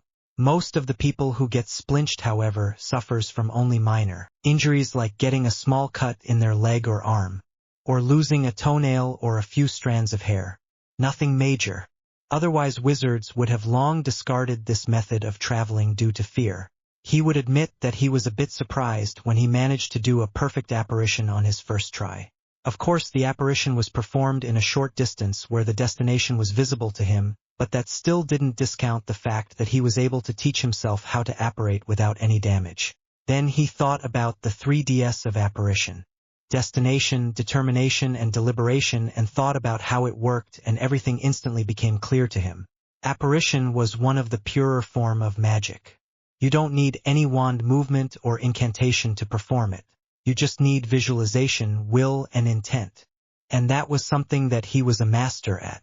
So in hindsight, He should not have been surprised when he managed to perfect the art of apparition without any problem. Maybe those people who were able to do successful apparition from their first time knew the importance of will and intent and were more in tune with their magic than other wizards and witches. But that still didn't mean that apparition was a perfectly safe mode of travel. It was just as safe as a car drive, which means that if you're careless, then no matter how good you're at it, you'll still get freak or splinched. So yes, he knew that he had to be careful whenever he wanted to do this form of magical travel. And that was a good news because he now had the means to travel instantly from place to place without any problems. This called for a celebration, but before that, he needed to go to Diagon Alley so that he could buy a gift for Hermione, which was the main reason why he had learned apparition in the first place. So after drinking an aging potion, wearing an adult wizard's robe and covering himself with a mild shroud of concealment, he finally apparat to Diagon Alley, and reached his destination without splinching. Professor Bethsaida babbling. He called out and was rewarded with an open door after a few minutes of waiting. A middle-aged woman with brown-red colored hair wearing black silky robes came out of the door and her eyes widened in surprise as she looked at him. "Harry Potter, my word. What are you doing here, child?" she asked after she reined in her surprised expression. He felt a sting at his pride for being called a child, but he knew that beggars can't be choosers, so he reined in his pride and gave her a smile in return, which probably just looked creepy on his face, if the slight cringe on her expression was any indication. "Hello, Professor," he said, and took out the basic course book on ancient runes that he found in the Room of Hidden Things and showed it to her. "I want to learn how to carve runes properly without blowing myself up." They looked at him questioningly for a moment before she sighed and shook her head sadly. "You're just a first-year student, Mr. Potter. I cannot teach you ancient runes until you're a third year. And I'll not make an exception for anyone. Not even you. You misunderstood me, Professor," he said while shaking his head. "I'm going to learn ancient runes on my own and carve runes with or without your permission. Now you can either teach me how to do it safely or you can leave me to do it on my own and then later explain to the authorities how the boy who lived blew himself up because the teachers in Hogwarts were unwilling to teach him," he said with a somber expression and watched in fascination as her expression hardened at once. "Is that a threat, Mr. Potter?" she asked in a cold voice, and he shook his head with a blank expression of his own, not feeling the slightest bit intimidated by her. "No. Just simple facts. You can either teach me, or I will be forced to learn on my own. There is no in-between." With those words, a staring contest started between the two of them and lasted for almost a minute before she removed her gaze and let out a sigh, and he knew that he had won this confrontation. Now he just needed to push her a bit more so that she would buckle under the pressure and accept to teach him about the subject. "All right, Mr. Potter. I will teach you how to carve runes on a surface without blowing yourself up. But you will need the permission of Headmaster Dumbledore and a written parchment signed by all the other teachers that says that you're well above your classmates in their respective subjects. Until you show me that parchment, I'll not be able to teach you ancient runes." She finished, and he felt the irritation climb at those words. "I will not go begging other people to sign a parchment for me," he said with no small amount of venom in his voice, and the woman looked at him as if he'd slapped her in the face. "You'll either teach me the subject or you'll not. But I'll not play your games of authority like a sheep," he said, and then the anger ebbed away from his face at once. "Now I'll ask you one last time. Will you teach me ancient runes or will you not?" he asked softly, and the woman looked a bit scared and worried for a moment before she schooled her expression and looked at him in a dignified manner before speaking. "I'm afraid you'll have to give me a parchment signed by all the teacher and headmaster indicating that you're well beyond your classmates in your subjects before I even think about teaching you my subject. I'll not make an exception for you just because you're a celebrity, Mr. Potter. You can either do as you're told or I'll refuse to teach you my subject. Am I clear, Mr. Potter?" He gave her a glare in return for her words for a long moment before he reined in his emotions. Then his expression went cold, and he gave her one last glance and left the room without another word. "Asking for resignation, Mr. Potter. You cannot simply barge into the headmaster's office whenever you want.